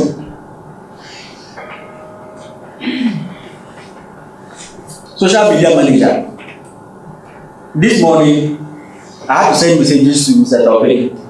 Most of you here, you see our work on Facebook, on YouTube. This morning, the videos we're playing them from YouTube. Then on our website, there are others who are on Instagram. There are others on Twitter. How do you think Akufo-Addo, Nana, Bawumia, Jerry Rawlings, they are able to post things on Facebook? They don't do it themselves. Skilled people, skilled social media managers are those that do it on their behalf, but they do it in such a way that it looks like they want to put it there. You get the point? If such skills are not there, it will very soon, to get to the point that I partially that we can't post our things on our own. We need somebody dedicatedly to doing those things. There is that period that you need somebody who is reasonable enough for the children to be with that person until everybody comes with the children will come home. If you are a woman, the best. If you are a man, it's good. An adult man is good. You can do that. What about the everyday, the hassle of parents who are looking for money to pay school fees, but they still have to live that way and go and pick their children from school? What about doing that service? Every day, when you take the children to school, at least in the morning there, at least cool time, you can take the children there and then you come to work. What of afternoon? When you are busy looking for the parents, you still have to make time to go and pick them, right? We don't go and they will charge you. Is that what it is? So it means we need that service. Let's do the service that will guarantee that parents will let you pick their children from school and the children will be safe. Is that what it is? Until they come for the children, or you pick the children from school, take the children to the house. If for nothing at all, the fuel they are going to burn to go and pick the children, the wear and tear of the vehicle, the risk of you rushing, and the penalty. If you put all this together, can't you pay somebody who can do it and that person will do it smiling? So do that way. Are we together? Do that way. In Tamale and in Ghana now, there is a group of rich people who are coming out, who have some houses or stores or let's say storage buildings that they themselves don't have the time to give those houses or those shops out for rent. They rely on brothers and sisters or family members.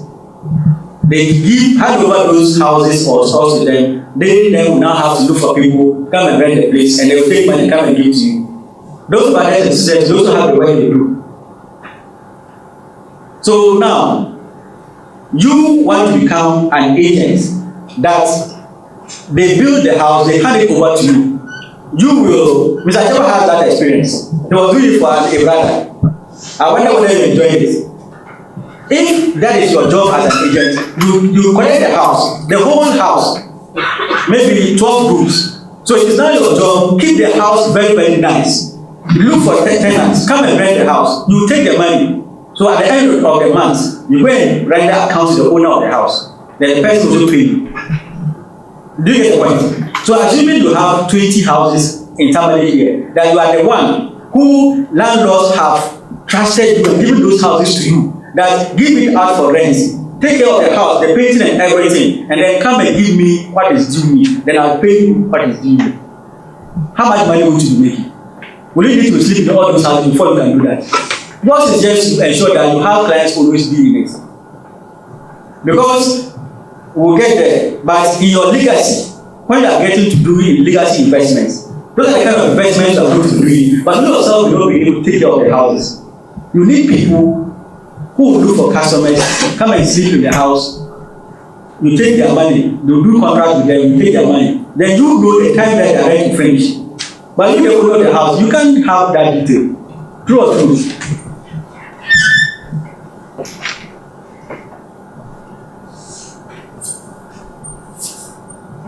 These people, it wasn't easy to get there. These people. We had to do negotiation upon negotiation. So imagine you were also doing Mahmoud. I'll call you Mahmoud, darling, I have some workshop. How about we charge for this week? You get the point? Even though maybe, I'm not saying to be less costly than this, but then, like I was saying earlier, at least when you come, I trust that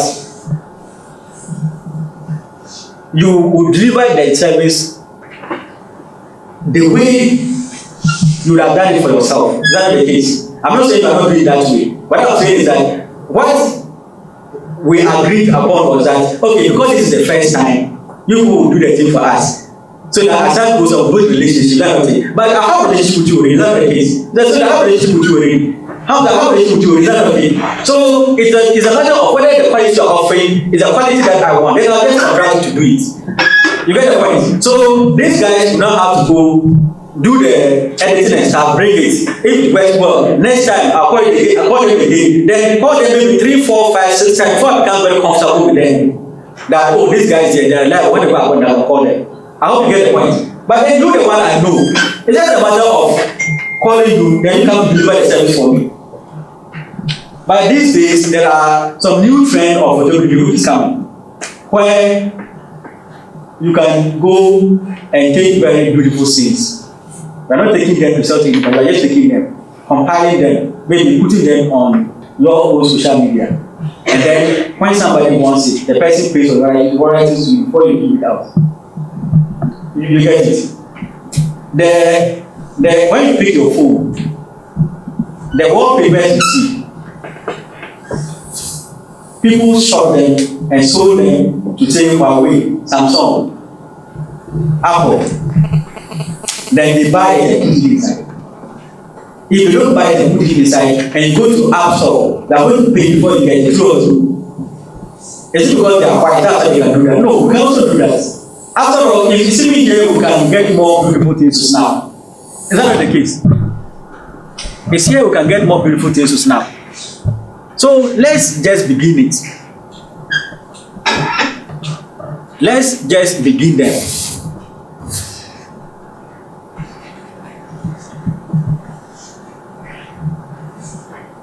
Some of us here are either malams or pastors or respected elders of our churches or mosques or respected elders of our community, where the people trust that the advices we give them are advices that they will take. Whether it is marriage, it is children's school, it is maybe money matters, or it is just something that they need to be able to live their life with. So you make it commercial for yourself. You make it commercial for yourself. Honorable is an assembly member. So he decides that, okay, before you can become assemblyman, these are the procedures you need to take. So he charges consultancy for it. Every 4 years, how many people don't come to contest for assemblyman position? There are many. So imagine, like we were doing our research about MPship in Sanegu.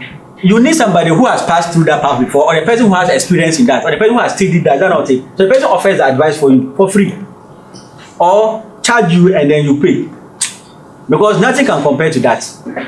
Are we together? Counseling, whether it is in terms of academic, career, relationship, marriage, people need it. Commercialize it. Do your normal job in the office, but still do this one as well. Writing. Has somebody, your mama wrote my first coup d'etat, right? My first coup d'etat. Manasseh Azuri has been writing books, right? Quite recently, he launched one. These ones that we have written them ourselves. But do you think your mama has time to write a book? Does she have time to write a book? No. People like Donald Trump, Robert Kiyosaki, and Koda, you see them publishing books all the time. They don't have time to write books. Too. It is ghost writers who write for them. Ghost writers. You have the knack, you have the skills to be able to create somebody's image of what they want onto paper. So turn it into a business for yourself. You get the point?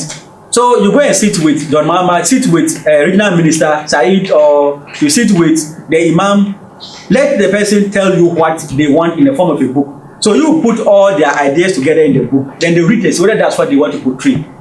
Then they'll pay you for that. I hope you get the point. There are some people, when they write and you are reading, your body is shaking. This one there, it is well written. If you are that kind of person, do this. Do this.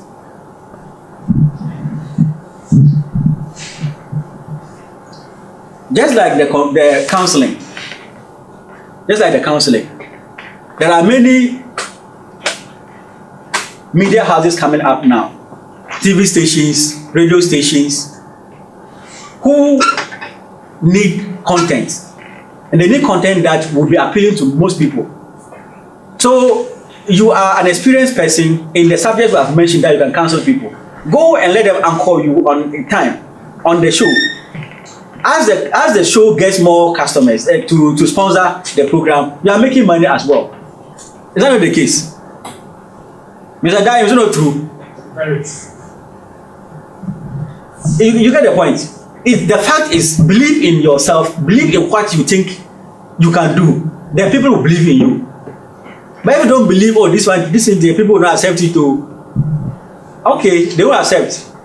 You also get what you want. You also get what you want. What's the name of the guy? Optional King. If you didn't contest for Ghana, or what is it? What's the name of the program? TV3 Mentor. Would he have been what he is today? Would he have been what he is today? He decided that he thinks he has some skill. So he should try and see whether he will succeed or not. He tried and he succeeded. That's not the case. If you don't try, will you succeed? Never will you succeed if you don't try. Never will you succeed if you don't try. They are our brothers and sisters. That's not the case. They are. So if they try and they can succeed, then just try yourself. Try yourself.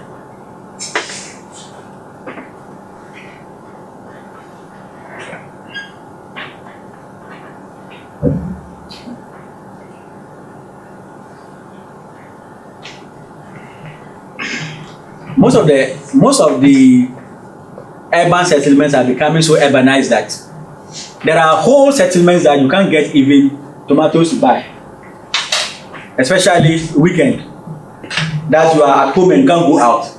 For weekdays, you can, when you are coming from where you can go and buy. What of weekends? What of weekends? Can you get certain things to buy? You have a shop in your house or a garage in your house, and the local area there, people trek far distance to go and buy basic things like bread, like soap, like those basic things we need every day, sugar. So let the people know that you are operating the shop weekends or after work. The shop is operational till 10. Weekends from morning to night, the shop is operational.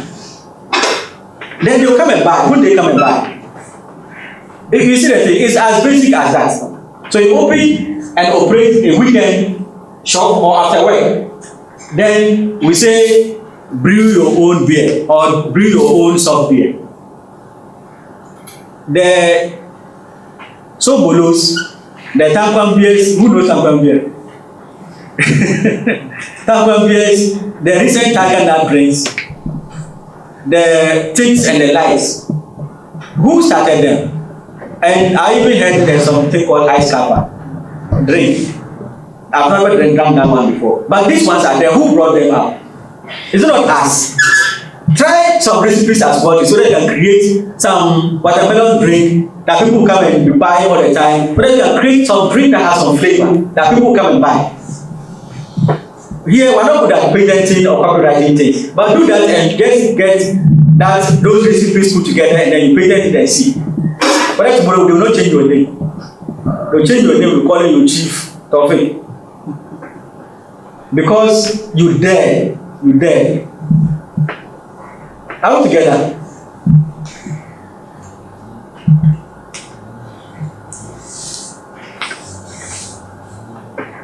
In Accra, I've not seen that here, but in Accra, there are some guys who, if you have a very old BMW car or a Mercedes Benz, they'll come and buy it. Whether it is on resting on mortar and pestle or it is lying on the floor, they'll come and buy it. They go work on it in such a way that you see the car, you don't know that that's the old car you sold to them, and they sell it. Some it is motorbike, some it is bus, some it is trunk. Some it is anything at all, any valuable at all that is there. They work on it. And you see it, you imagine what so it was this what I sold to them.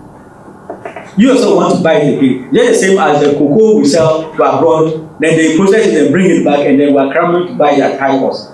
The same way as the old things we have. We work on them. Some of us are sharks when it comes to data analysis. And these days, everybody wants to do PhD, everybody wants to do masters. Offer to do those works for them. Let's say do. Offer to do analyze data for your police and charge them money. Advertise your services. You don't need to open an office. You just have to let people know that you do that thing. They bring the work to you, analyze the data for them, free photo. Then you take your money. Is that not the case? I mentioned personal fitness trainer.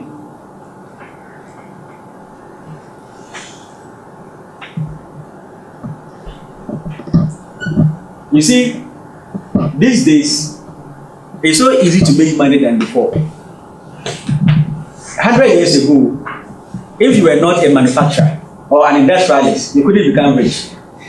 So you had to produce cars or burn coal, sell the coal, or manufacture caps before you can make money. Or you go and clear a whole nation, steal their gold before you become rich. But these days, it is very easy to become rich than before. Why? Tomorrow. That of it, you decide that you are going to put your skill to use. And your skill is what? You do comedy. You make people laugh. Before you realize, people come and stand by you and take photo. You are passing by somewhere and then people, he's the one, no, let's go and take a small something with him. You just have to dare and put your thing out there. So, I said when we came here, so this information we are picking, we are going to put it on YouTube. Because we believe the content is, and people who will practice what we are teaching are going to become rich in the next 5 years. So we record it, put it on YouTube. And on YouTube, when you meet a particular subscription and a particular watch hours, every month you are going to be paid. Content like our own, because it is difficult to implement, because you have to buy the bullet before you can do that. It doesn't go as fast. The subscriptions and the watch doesn't go as fast as people who do comedy. Is that not the case? Especially these days, women will go and inject their bottle, it becomes very big. So they will shoot it and put it inside, what is the name? Facebook and YouTube. And then people will subscribe, chow. And then they will be watching women's bottles. And those women who have done that, their intention is that many people will be watching and then they will get subscriptions. They will put adverts on it. Don't you see that? You are on your Facebook, before you realize they are advertising something. The advert, that's the money they will pay to you, the content developer. You see? So, Mr. Chaba, you go to the field, you train communities, you help them to move from A to B. You record all of those things and then call your channel, sanitation channel, or call it clean community channel, or call it how you can move from open defecation to open defecation free channel. Then you see people that are going to go into that. Before you realize you are an expert, that people consult you on that. One simple thing is that www. www. That is worldwide. That is what has made becoming rich now easier than it was before. Because as soon as we upload this video on YouTube, everybody in this world has equal opportunity to watch it like you are sitting here listening. You get the point? What is more interesting is that when we advertise it well on Facebook, on YouTube, on Google, and all other platforms, and people buy the code, the password, we put the message into YouTube, and then you need to buy the URL from us before you can watch it. The one we want to show publicly is there. The one we want to show privately is there. I hope you get the point. There are many people who have become hits overnight. Our man, Shatta Bundles. Just tell me what Shatta Bundles can do. What can Shatta Bundles do? He is what? Because of his teeth. Okay, that's all. Is that not the case? Or maybe because he is short. Me, I was trying to say that he could dance. That's why people like him. He can't dance. You see, you're challenging him, he can't dance. So he's going short. Is that not it? Or he can tell lies. So he has told lies and he has gotten followers for who believe that what he says is true. I got to believe in him when he went to Nigeria and he was featured in this guy's new song, the audio one. I thought he was just joking, not knowing the promoters of him are serious. So now, the guy he was doing the beef with, what is the name of that? Inakwala cannot measure him again. I hope you get the point. So he became bold that the situation he finds himself in, he can't always be crying over it in the room. His people should snap him. The teeth is there and he snap. You get the point? My English is bad. I'll talk it and you snap. That's the case. My legs are like this. Yes, snap. To the extent that when everybody that wants, wherever he passes, people want to take pictures with him. You get the point? Whatever is yours. Some people, they are nice. When you look at them by face, they are nice. Whether a man or a woman. Some people, they have some skill. So let the people know the skills you are having. Let the people know what you have. If you are nice and you want people to be showing the dresses for you to wear, and then you snap and then you put it on social media, they should give you the dresses to wear. If for that you cry, you not pay for the dress. Is that not the case? You advertise it for them. You want to dress like this and come to maybe Jumpstart conference or come to Financial Independence conference, you go to this people and buy. I hope you get it.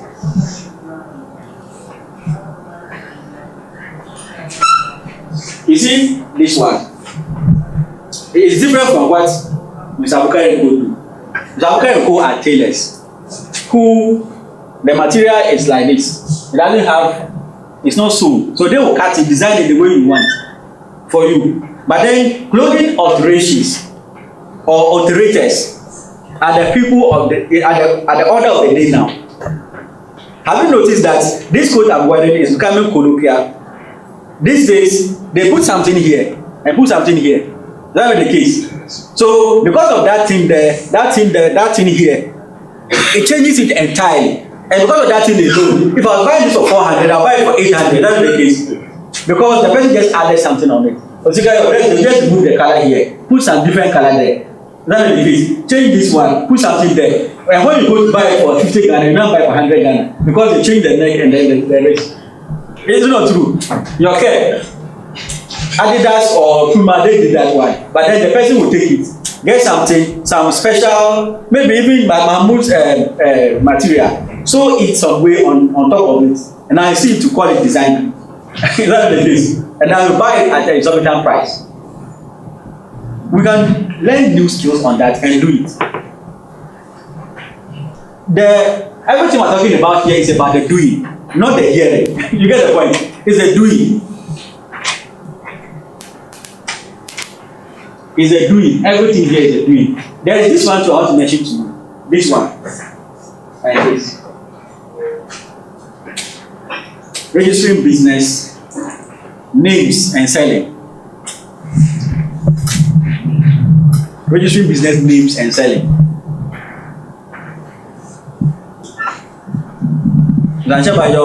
Your bar is called Forest View.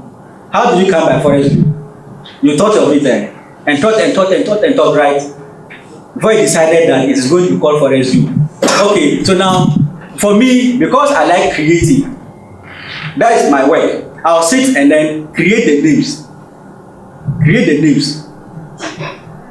Mahmoud Idi Trading Enterprise. Alasande Food Ventures. E-commerce Ventures. Mamasco Food Joint. Oscasios Ventures. Tofik Executive Dresses. You see, I create the names. If I don't have money or my country doesn't permit me to register many in my own name, okay, I create the names and put it down. So I advertise. If you want beautiful name for your business, whatever business it is, come. That is my knowledge area. I help you create business name that you can't refuse. That will pull people to your shop. Is that not the case? The names you hear, just my Apple. It wasn't Zuckerberg who, what was the name of the man? It wasn't he that bought the Apple. Somebody else gave the name and he bought the name. Talk of Samsung. Talk of Kyo, whatever it is, Toyota. Talk of KFC. So those who create the names that people buy are also different from those who put the logos and the designs together. You see. So if I want a nice business name in Ghana, where can I get it? I have to create it myself, right? Is it everybody who's creative? That is why you hear some business names and you cry, right?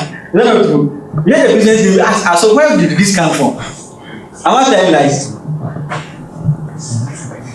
excuse me to say, sometimes those business names are those that stick in my mind.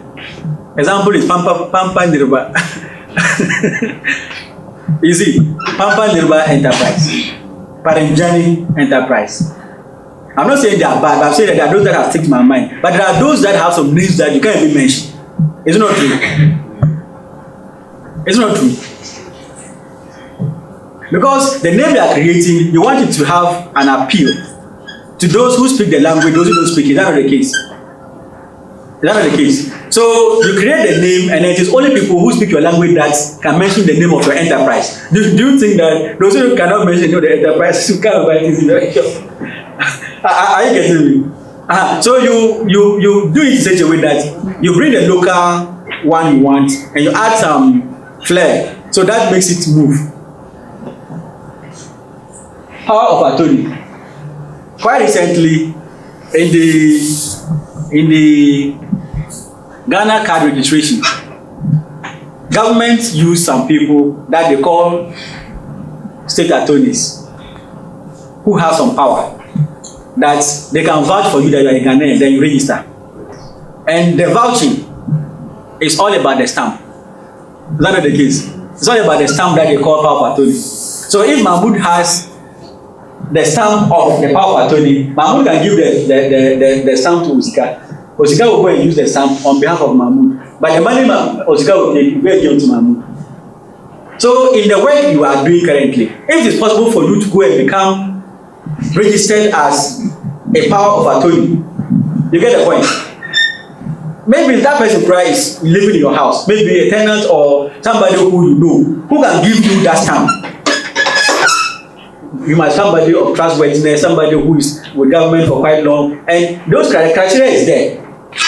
Then you call the person, signs your document, gives you the stamp. You have the power of attorney. After Ghana registration, there are many times that people need it, including filling of forms for senior high, what is the name, tertiary institutions. You have it. You use it, you take money. That's not the case. Just like the medical officer, they say you need medical exam. The medical officer signs the form and stamp without doing any medical examination, and you pay the person. That's similar to that. Are we together? If you have somebody who can let you have it, go and the person will do it for you. When the person will do it for you. After this one there, everybody knows it. I'm into this as well.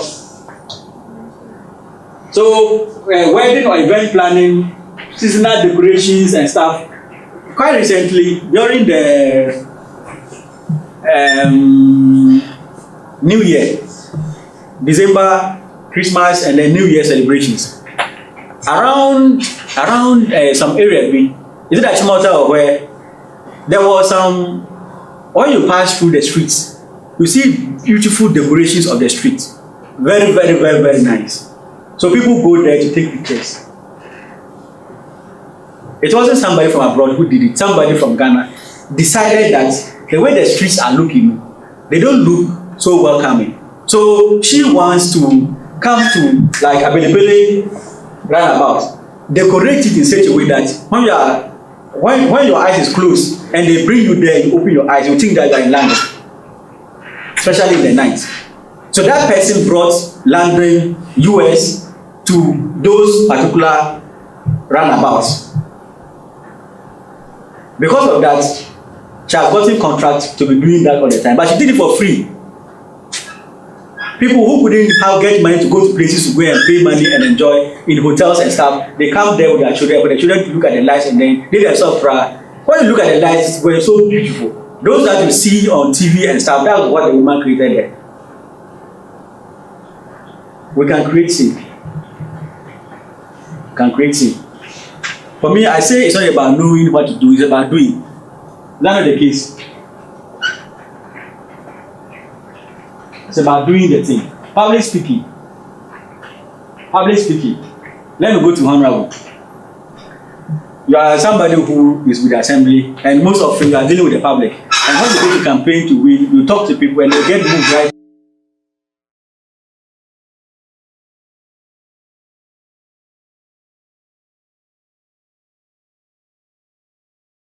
So, because this matters to you so much, and that the future also matters so much to everybody that is around you, you then do what? You reach out to them. Oh, Charlie, I've been working on this plan for some time now. This is what I've been doing to be able to raise 60,000, 100,000 Ghana cedis by December. But so far, I have 4,000 and 40,000. I want 20,000 more to be able to kickstart this financial journey that I'm on. I want you to support me so that God willing in the future, I wouldn't need to come to you again for support. You have been helping me a lot, and I always feel shy coming back to ask for more. So this is what I think you can do to help me. Haven't we said this many times before? Haven't we said that many times before? And do you know what? Somebody like me, if you come to me and you say you want money to go and help me to do naming ceremony, I'll tell you are not serious. You get the point? But if you tell me that you have a plan that can generate 20,000 cedis every month, I say, how is that possible? Then you explain, and I'll say, okay, let me work at it, I'll get money for you. Because when you made the 20,000 a month, you will not come to me again. But if I give you the 200 Ghana cedis to go for a naming ceremony, you come back again, that the child is now sick. That's the case. The child is now sick. So I should give you another 200 Ghana cedis to take care of the child. Then you go to the hospital and come back. You come back again, oh, the child died. Oh. So we need to perform the funeral. Then I'll give you money again. You see the trend. And that is how it is, and it is the reality.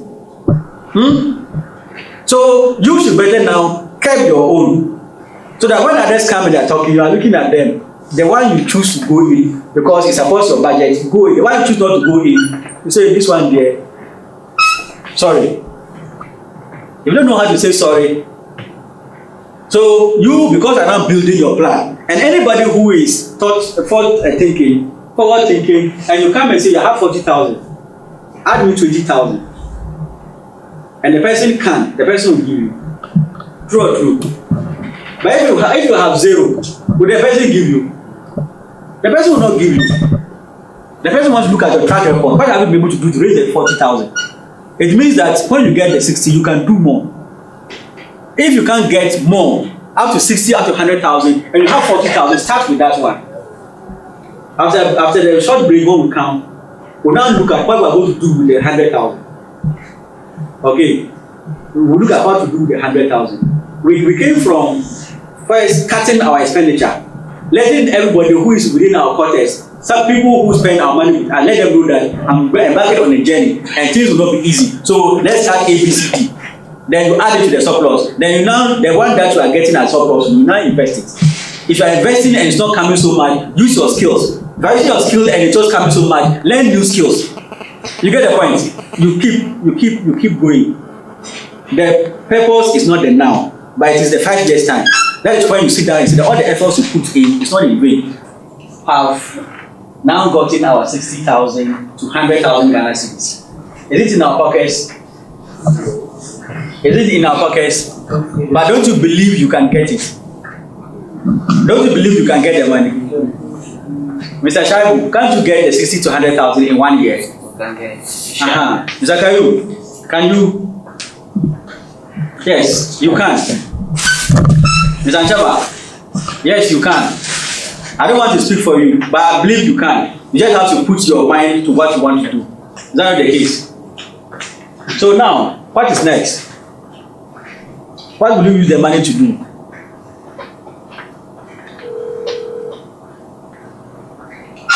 So before we get there, it is don't take new loans. Don't take loan to build this fund. You get the point? Don't go and take loan to build the fund. Number 2, before that is you don't have to also do lottery. You don't do betting with your money or do lottery with your money. Are we together? Unless calculating probabilities, you can do it well. You are able to know the number what is going to come, then you go and stake. But in Ghana now, I don't know anyone who is able to do that very, very well. Unless also you do the Jupiter, one will be correct, then 100 and now will not be correct. Is that not the case? So don't do, as part of your effort to build a fund, don't do lottery, don't go and take loan. Are we together? Thank you. But if you have built your business already and your business needs loan to grow, that one is different. Are we together? But in building this fund is what I'm saying. So now, step 2, the 100,000 Ghana cedis, you bought it in 1 year. So the next plan is to invest it in side income projects that shows potential. These 50 side income jobs I've mentioned, when you start them by next year, you know which of them looks very promising. True or true? You know which of them. 1, 2, 3. Oh, this one is there. I think they are doing very well. So if you were, taking care of 6 children in your area after work, and then many people are bringing their children, then you just establish a clinic. Is that not the case? Establish a clinic. If the over-the-counter medicine side is giving you money, and you want to expand it or even go for a pharmacy certificate and stuff, then you go ahead. If the side teaching is bringing you money, like one of my daughter is going to write BEC, the teacher teaching her, if the job is good for him, and he wants other children in the area, or he even wants to just open extra classes for children, instead of 1 child, he now teaches many children. That's left to him. Are we together? So all these 50, when you look at them one by one, and you start them, by 1 year, any of that is showing lots of potential, even if it is a loan. It is a loan, and then many people come and take the loan, and then you are getting money out of it. Structure it very well and continue with it. You get the point? Just ensure you don't lose money. You can continue with it. Any of them. Because you can't go and start new thing. It is the ones that you have tested and tried very well. They are those that you can build on very well. You can spend more money in it than to grow faster. Are we fine?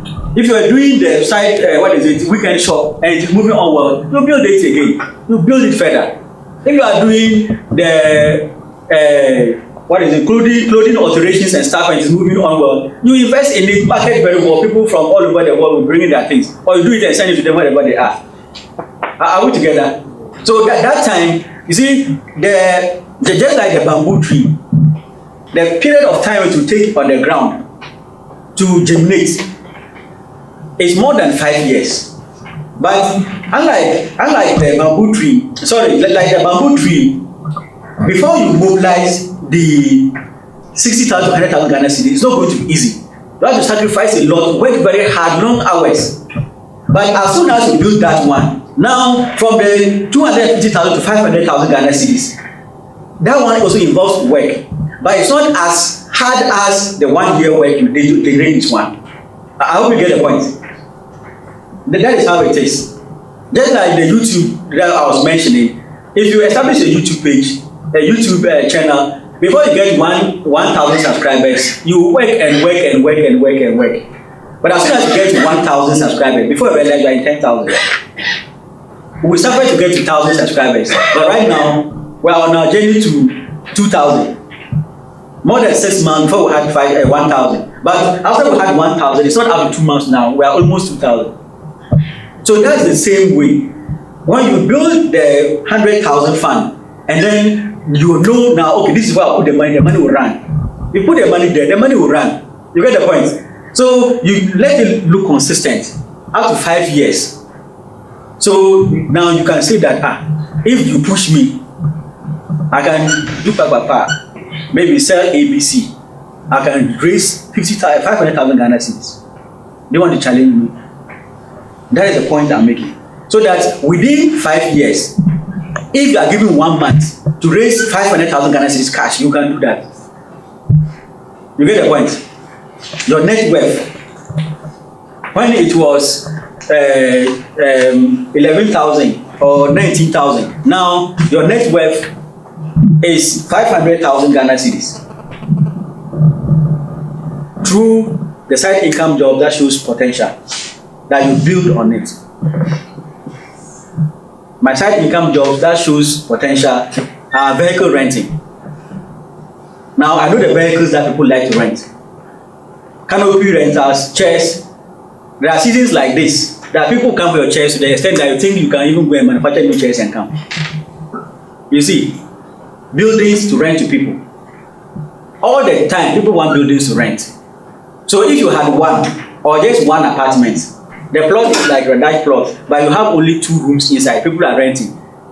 You see that the year has passed. I just bought some 2 gallons of paint and painted. The rest, the person living in that house is the one who pays water bill, like everything. Mine is just to ensure that I just paint the house. That's all. Then it means that the house will build more rooms. You get the point. So it's not the first year is a work. The other years is just for you to keep going. And that is even when the second year to 5th year, that is when you can go to your bank and ask them to give you a loan. Because I didn't say this, but let me say it before the time runs out. The financial independence fund, you need to open an account for it. You get the point? Opening an account gives a business name. So when you register the business name and open an account with it, so everything you do about the fund, the money goes there. Whether the money goes the next day, go and remove, or the money stays there for a week before you remove, put the money there. So that when it's getting to 1 year, that is the time that the bank now sees that, oh, money comes in and goes out. If the guy requests for loan, we'll give him. Or they themselves will come to you because all the time there's money in your account. So they ask you, do you need any loan? You get the point? So from the second year to the 5th year, you can take a loan from the bank to shore up your operations. They will not give you money for startup, but they give you money for operational reasons. So if you have 500,000 in 5 years, what will you do with the money so that you are able to reach the pinnacle? You now invest in legacy projects. What are legacy projects? Legacy projects are what you spend a lot of money to do, but it remains like a well or a borehole where when you just whine like this, the money will be coming out from it. And some of them are, if you have many apartments, assuming you have 12 apartments. 12 apartments, each of them is 250 Ghana cedis per month for someone to rent an apartment per month. And you have 12 of them. In a month, how much is that? 12 times 12. 250 times 12, that's how much. Then times 20, that's how much. And you don't need to spend a lot on the building again. You only need to keep making it look neat. You invest in like a storey building that has shops and offices, where You just quote the price you want. If they will take, they should take, they should leave it to be standing there. You don't need to invest in the, sorry, building again. But all the time, you just whine like this, then the money will just flow. Is that not the case? You invest in filling station if you know how to operate it. You invest in a school, either technical school, private school, or whatever, that you have knowledge in. If you don't have knowledge in, don't do it.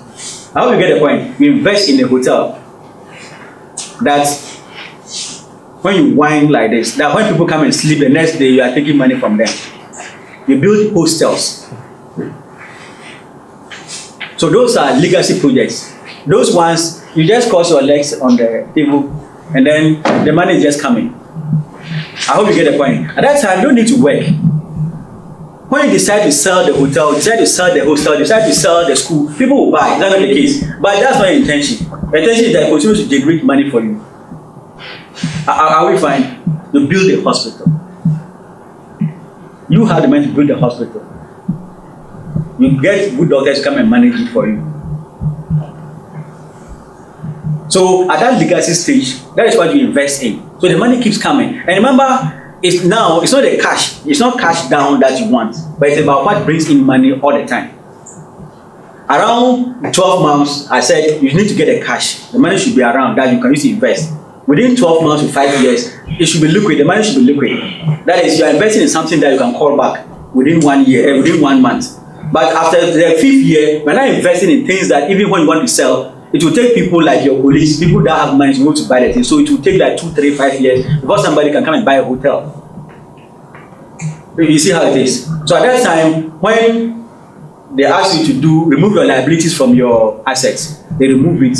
You are having more than 5 million cedis and counting. Are we together?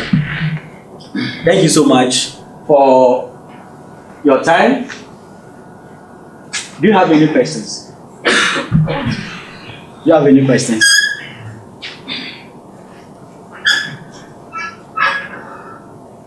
Any questions? Yes. Yes, madam. So, Mr. Sedu asked about unforeseen circumstances. How you go about it. Oh, okay. Okay. That's a good question. You mentioned that one shouldn't go in for bank loan as a startup business. But what if you think that if you go in for the loan from the bank or any financial institution, that can pick up one or something that wind up the money for you? What is wrong with that? Now, where you guys are going, we want to coach you one-on-one like that. So come to Passion Drive coaching. The plans that you have, I can coach you deeply, so you're able to break down all the dark areas. You understand? So you implement your project very fast. But with the Sedu's concern of something comes up, Mr. Sedu, as we sit right now, what is it that can come up that you don't know? Is it about sickness? Sorry to say, is it about your daddy's death? Or is it about your wife's birth, giving birth to a child? You get the point. Is it about sickness? Which of it that you don't know? Yeah, for instance, like what you have mentioned, after birth, there is a planting. So since your wife is conceived, you know that within 9 months' time, she will give birth. But for death, it's inevitable. Accident or sickness is inevitable. It can come at any point which you are not expecting within your life, and it comes. So it will definitely affect your savings in which you are going to reserve for towards your planning. So what if it doesn't come? If it doesn't come, so it won't come. In the last 5 years, did it come? In the last 3 years, did it come? Yes. So the point is that when you are planning for the 1 year, you are planning a very tight budget. Things can come up. That's why we say at the 12th month, if you don't get 60 to 100,000, you can fall on some alternatives. You get the point? You can fall on some alternatives. If the money is being 40,000, depending on what you are doing, you can use the 40,000. Are you with me? it is not precisely 60,000 or get 100,000. It is between that rate. But Mr. Kayumi only 100,000 or more because their rate is high and the period is short. Now, are you with me? If you have come for personal one-on-one coaching, I'll ask you what your fears are. What is that can happen that can distort all your plans? Then you plan it as well. You get the point? As you said, what can just come then to distort all your plans? You have to name it. So if you know who your enemy is, you can prepare well for your enemy. But as you are talking based on, you see, you are talking based on. Yes, sir. So Mr. Achaba's point, Mr. Achaba, the issue is, when you are building your financial independence, on your way to your financial independence, at the beginning, you want free money. What the money that I call free is money that you don't have to pay back. You see, so you try to squeeze yourself, then that money comes out first. Which you can say, this 20,000 that is there, no, I don't owe anybody, that money is just there, and I can invest it in 1, 2, 3. You get the point? Because when you loan money elsewhere, depending upon which level of the financial journey you are, if you are not in the second step, where you have 250,000 to 500,000 Ghana cedis, if your assets are not up to that, where you can easily say, okay, I take this asset, I clear the loan. If your assets are not up to there, you don't have to use your salary or go for a loan that you say you are going to use to build that. Because when you are paying the loan, you pay interest. And the interest, if you were not paying the interest, the money would have been yours. So it is taken away from you. The loan is taken away from you.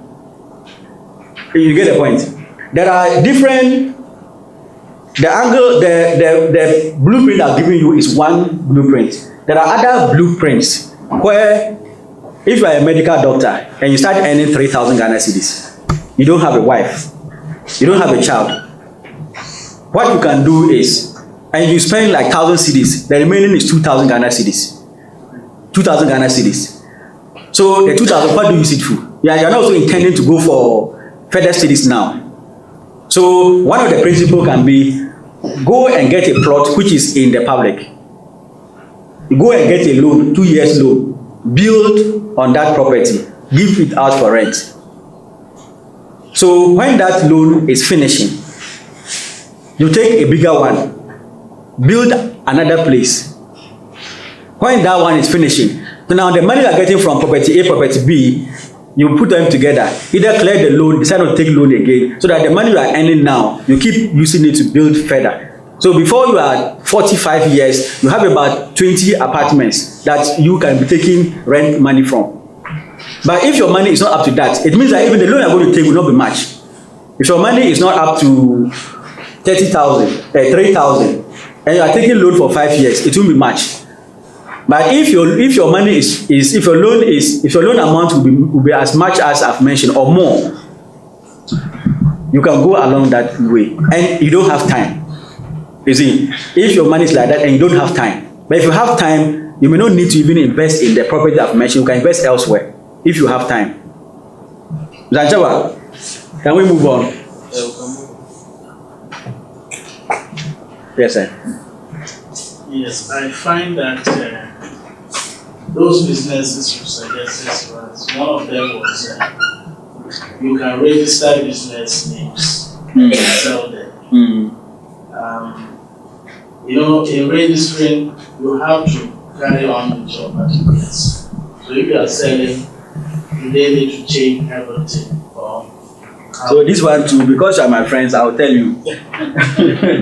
You see, in Ghana, in Nigeria, in Africa, in Colombia, Thailand, Cambodia, these places are countries that are low middle income, and the economies are very loose. They are not so stringent. You see, so many people take opportunities in it to make money. Many people take opportunities to make money, just like it also takes money away from people. So what am I saying? With Registrar General, all you need is to create a relationship there. And this is what you are doing. You get the point? This is what you are doing. So you want because as soon as you say Nash ED Ventures, when the person goes to register a business, it is in your name. So they tell the person that your search shows somebody else has that name. So the issue is, okay, I'm the one who has that name and I want to change it to him. So if you have a relationship with that office, it will happen swiftly. You get the point? It will happen swiftly for you. But if you don't have a relationship with that person, with that office, that is where they will say that, oh, somebody is using that name and that closes it. So where the government will say, I can't Shelley, they charge Kabara. So because you decide to do that work, I'm saying that where you are going, that's the fare you ask. If you are going to Bolga, you ask the fare to Bolga. So you decided to register business names, and what do that register business names? Register journals, so go and become friends with them. Is that not it? You want to teach people how they should calculate their taxes and pay. So you go and become friends with the GRA. Is that not it? Mahmoud wants to teach people how to calculate tax and stuff. So he is friends with GRA. The day that Akuba decides anything to change the tax rate, they will tell him, this is now what we are using now. And he uses that as his weapon to teach people and take money. I think I encountered that challenge. I wanted to give a name to my business. And what happened is I went and I gave them the first name. They said somebody is using it. Second term, somebody is using it. Then finally I asked another one. I didn't like it, but that is what I need to use because the others some have used them before. That one is very true. So if you have known the person who has registered, the person doesn't intend to continue. Because for business name to keep being relevant, you need to pay for the name every year. You see? So if the person doesn't want the name anymore, and it can prove that that is for that person, the person wants to change it with you, that's fine. You can do that. So as I'm saying, our core work is the one-on-one coaching. It's the one-on-one coaching. So all this that we've done part of them with Mr. Nuruddin and some others, Mr. Shaibu and Co. We've done part of that with them. You can see that if we sit together one-on-one for us to ask you all the questions for you to do this for yourself, it will help you to move faster. So come for one-on-one coaching. But I mentioned one to you, which is 28th of March. If you have money and time, come for that. That is 500 cedis per person. And it is from morning till evening, 2 snacks with 1 lunch. Morning till evening. Where Mr. Karium's 5 million in 2 years, you finish that workshop and you can achieve it. I already mentioned to you that the reason why most people are not able to achieve their aims are because as soon as I say I want to achieve 2 million cedis in 1 year, then something pops up in my mind. Are you sure you can achieve this? You can achieve it. How? You can achieve this. Is it not you can achieve it? You see, so that thing that pops up in your mind, challenging your ability to achieve it, is what I will clear from your mind, so that you are just seeing how to do it. You see, you are just seeing how to do it. Thank you very much. I think what I wanted to say. So please let me come in. So as we are finishing up, you have our feedback forms with you. Kindly fill that for us, then we'll close. These are the feedback forms. What I wanted to ask is that in building the dedicated fund investment fund, between 600,000 to 100,000. 60,000 to 100,000. 60,000 to 100,000. I was saying that some of us, our monthly income, even if you don't have to spend it anymore, you have to see all of this 12 months. How are we going to achieve 60,000 within a year? So I was saying that, yes, tapping into some of the side income jobs will help, will be the facilitating factor that can make us achieve that. But in any of those side jobs that we need some sort of cash to start. Some of them. It might be small, it might be big, but it certainly is something to start with. and that income will even come from the monthly income that you are getting. So I wanted final. But it's like you have touched some people of you, like saying you are taking a long-term loan and you pay off before you can start afresh. But then if you want to start with this, how do you do it? Yes. So challenges of the low income. Yes. So like I mentioned earlier, you have to first of all check how much do you earn and how much do you spend. How much is left? You see, how much do you earn, how much do you spend, how much is left. So now you know that is what your situation is. Then you check what is your net worth. Like I coached somebody who said right now his salary, his pay slip is really negative. But he is very sure that his farming project will hit. But he doesn't have anything money to do the farming. But then the person has 2 plots of land that is worth about 45,000. You get the point? So the person wanted that if there was still space on his pay slip, he go and take another loan. But there was no space. So all the money the person has taken already, what has the person used it for? That's not what I mean. The person needed to sell, after the coaching, the person needed to sell the 2 plots of land to go into the agric. Because when he makes money, he can get more. So coming back to your point now, in terms of using your skills, Zakayum, in terms of using your skills, you don't need to build the skills again by paying money elsewhere. But your organization has employed you, they are paying you because of something. So that thing they are paying you for, can you use it in a different way to earn money? Like I cited my case with Zoom Lion, where I used to support them, develop some proposals, show them some shortcuts to some government staff, and then they paid me, minimum they ever paid was 1,000 cedis. You see, SMV I mentioned and other NGOs who, because of the office I was working in, they knew I was having knowledge and then having experience in 1 or 2 things. So they come for me to do ABC for them and then they pay. So that one, I didn't have to spend any more money. Besides that, I mentioned that, okay, granted that the skill you are having, you are being employed for, you can't use it in any way. And you have to build your skills in another way. You build your skills. So that is where maybe you need something small, be able to build the skill. Or you just need goodwill from somebody who has that skill for you to go to that person for training. You get the point? But certainly, you need to build a dedicated fund that you don't have to touch. Because if you hear Ghana has reserve for 3 months, Ghana has reserve for 1 month, US Federal Reserve are 5 years, and then US can go and blast Afghanistan. It is because of the reserve they have, that's why they are blasting. So that when things don't become easy, they can fall on the reserve. So the independence fund we are building is for you to fall on, like to see, be looking at it and you have confidence moving forward. You get the point? So we're looking at the reserve that is there, and then you are having courage moving forward.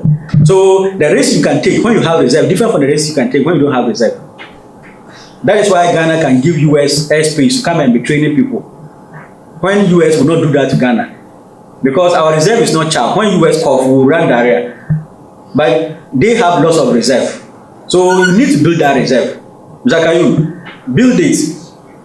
If your way of life shows that your income is not sharp, that means you have other people who help you in your life. So go to the people and talk to them that this is the plan you want to do. So that you don't keep coming to them again.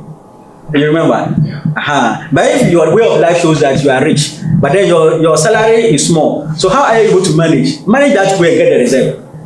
You get the point? Okay. So if you look at your forms, let me see your form. Very good. So we filled 2 forms. We filled the first one and then the second one. So if you look at the third one, look at the third form. That form talks about what five side income jobs can you do out of the lot we have mentioned and out of the ones we haven't mentioned that but you know. So you write those 5 side jobs there. You get the point? If there are 3 or there are 2, you write them down. Are we together? You write them down. Then you come to how do you intend to implement the side income jobs that you have mentioned. Then you write how you intend to achieve it. Are we together? Have we written there? General Financial Independence Action Plan. Then you're also writing how you are going to do that. Then you come to the next one, which is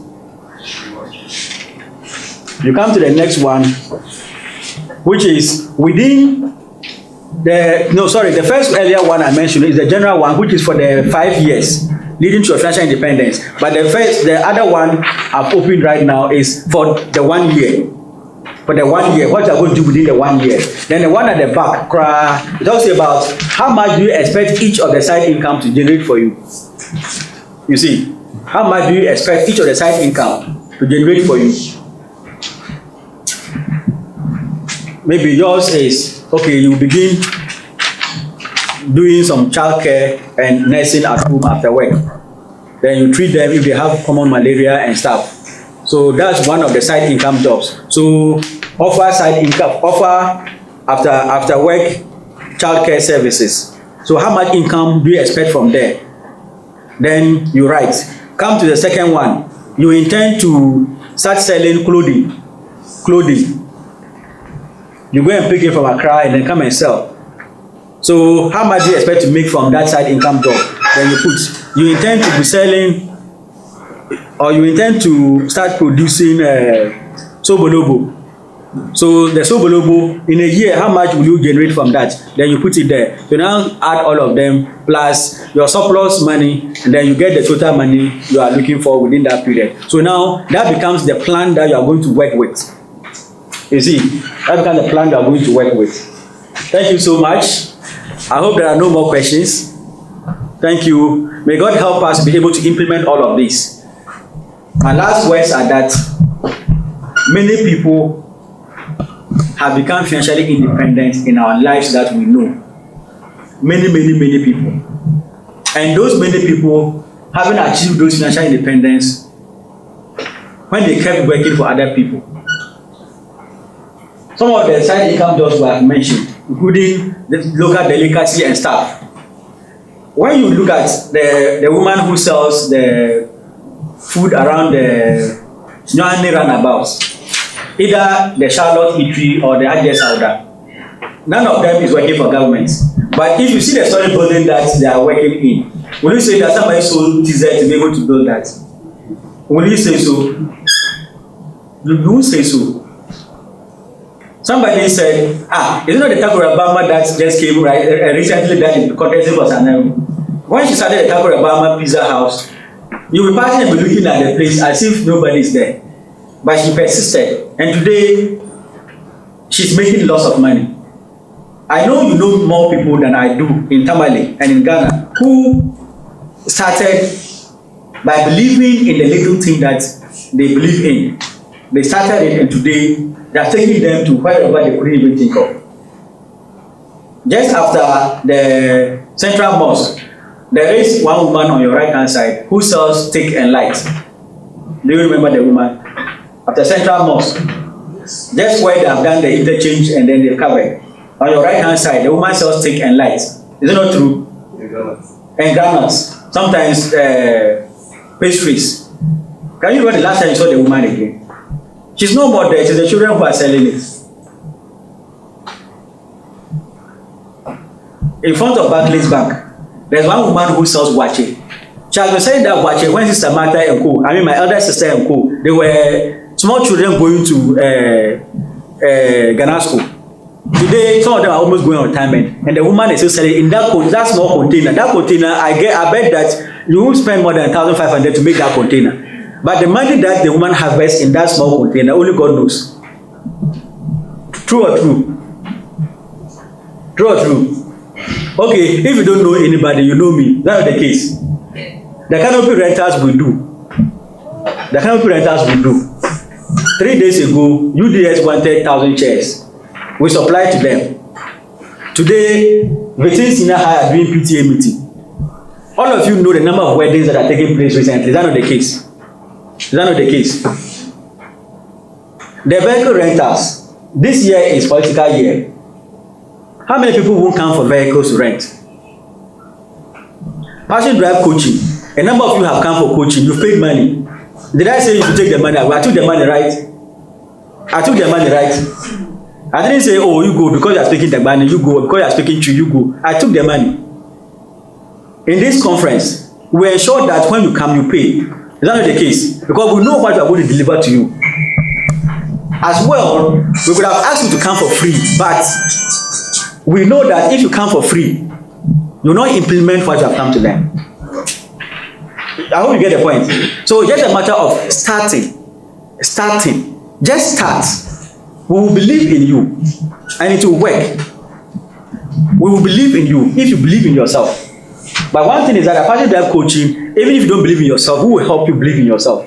Thank you so much. God help us implement all the plans we have so that in future, 2 years, 5 years, 10 years, 20 years from now, we see each other and we are all financially independent. That is what we are happy about. So at that time, we can charge you 20,000 to come to listen to us. Thank you so much.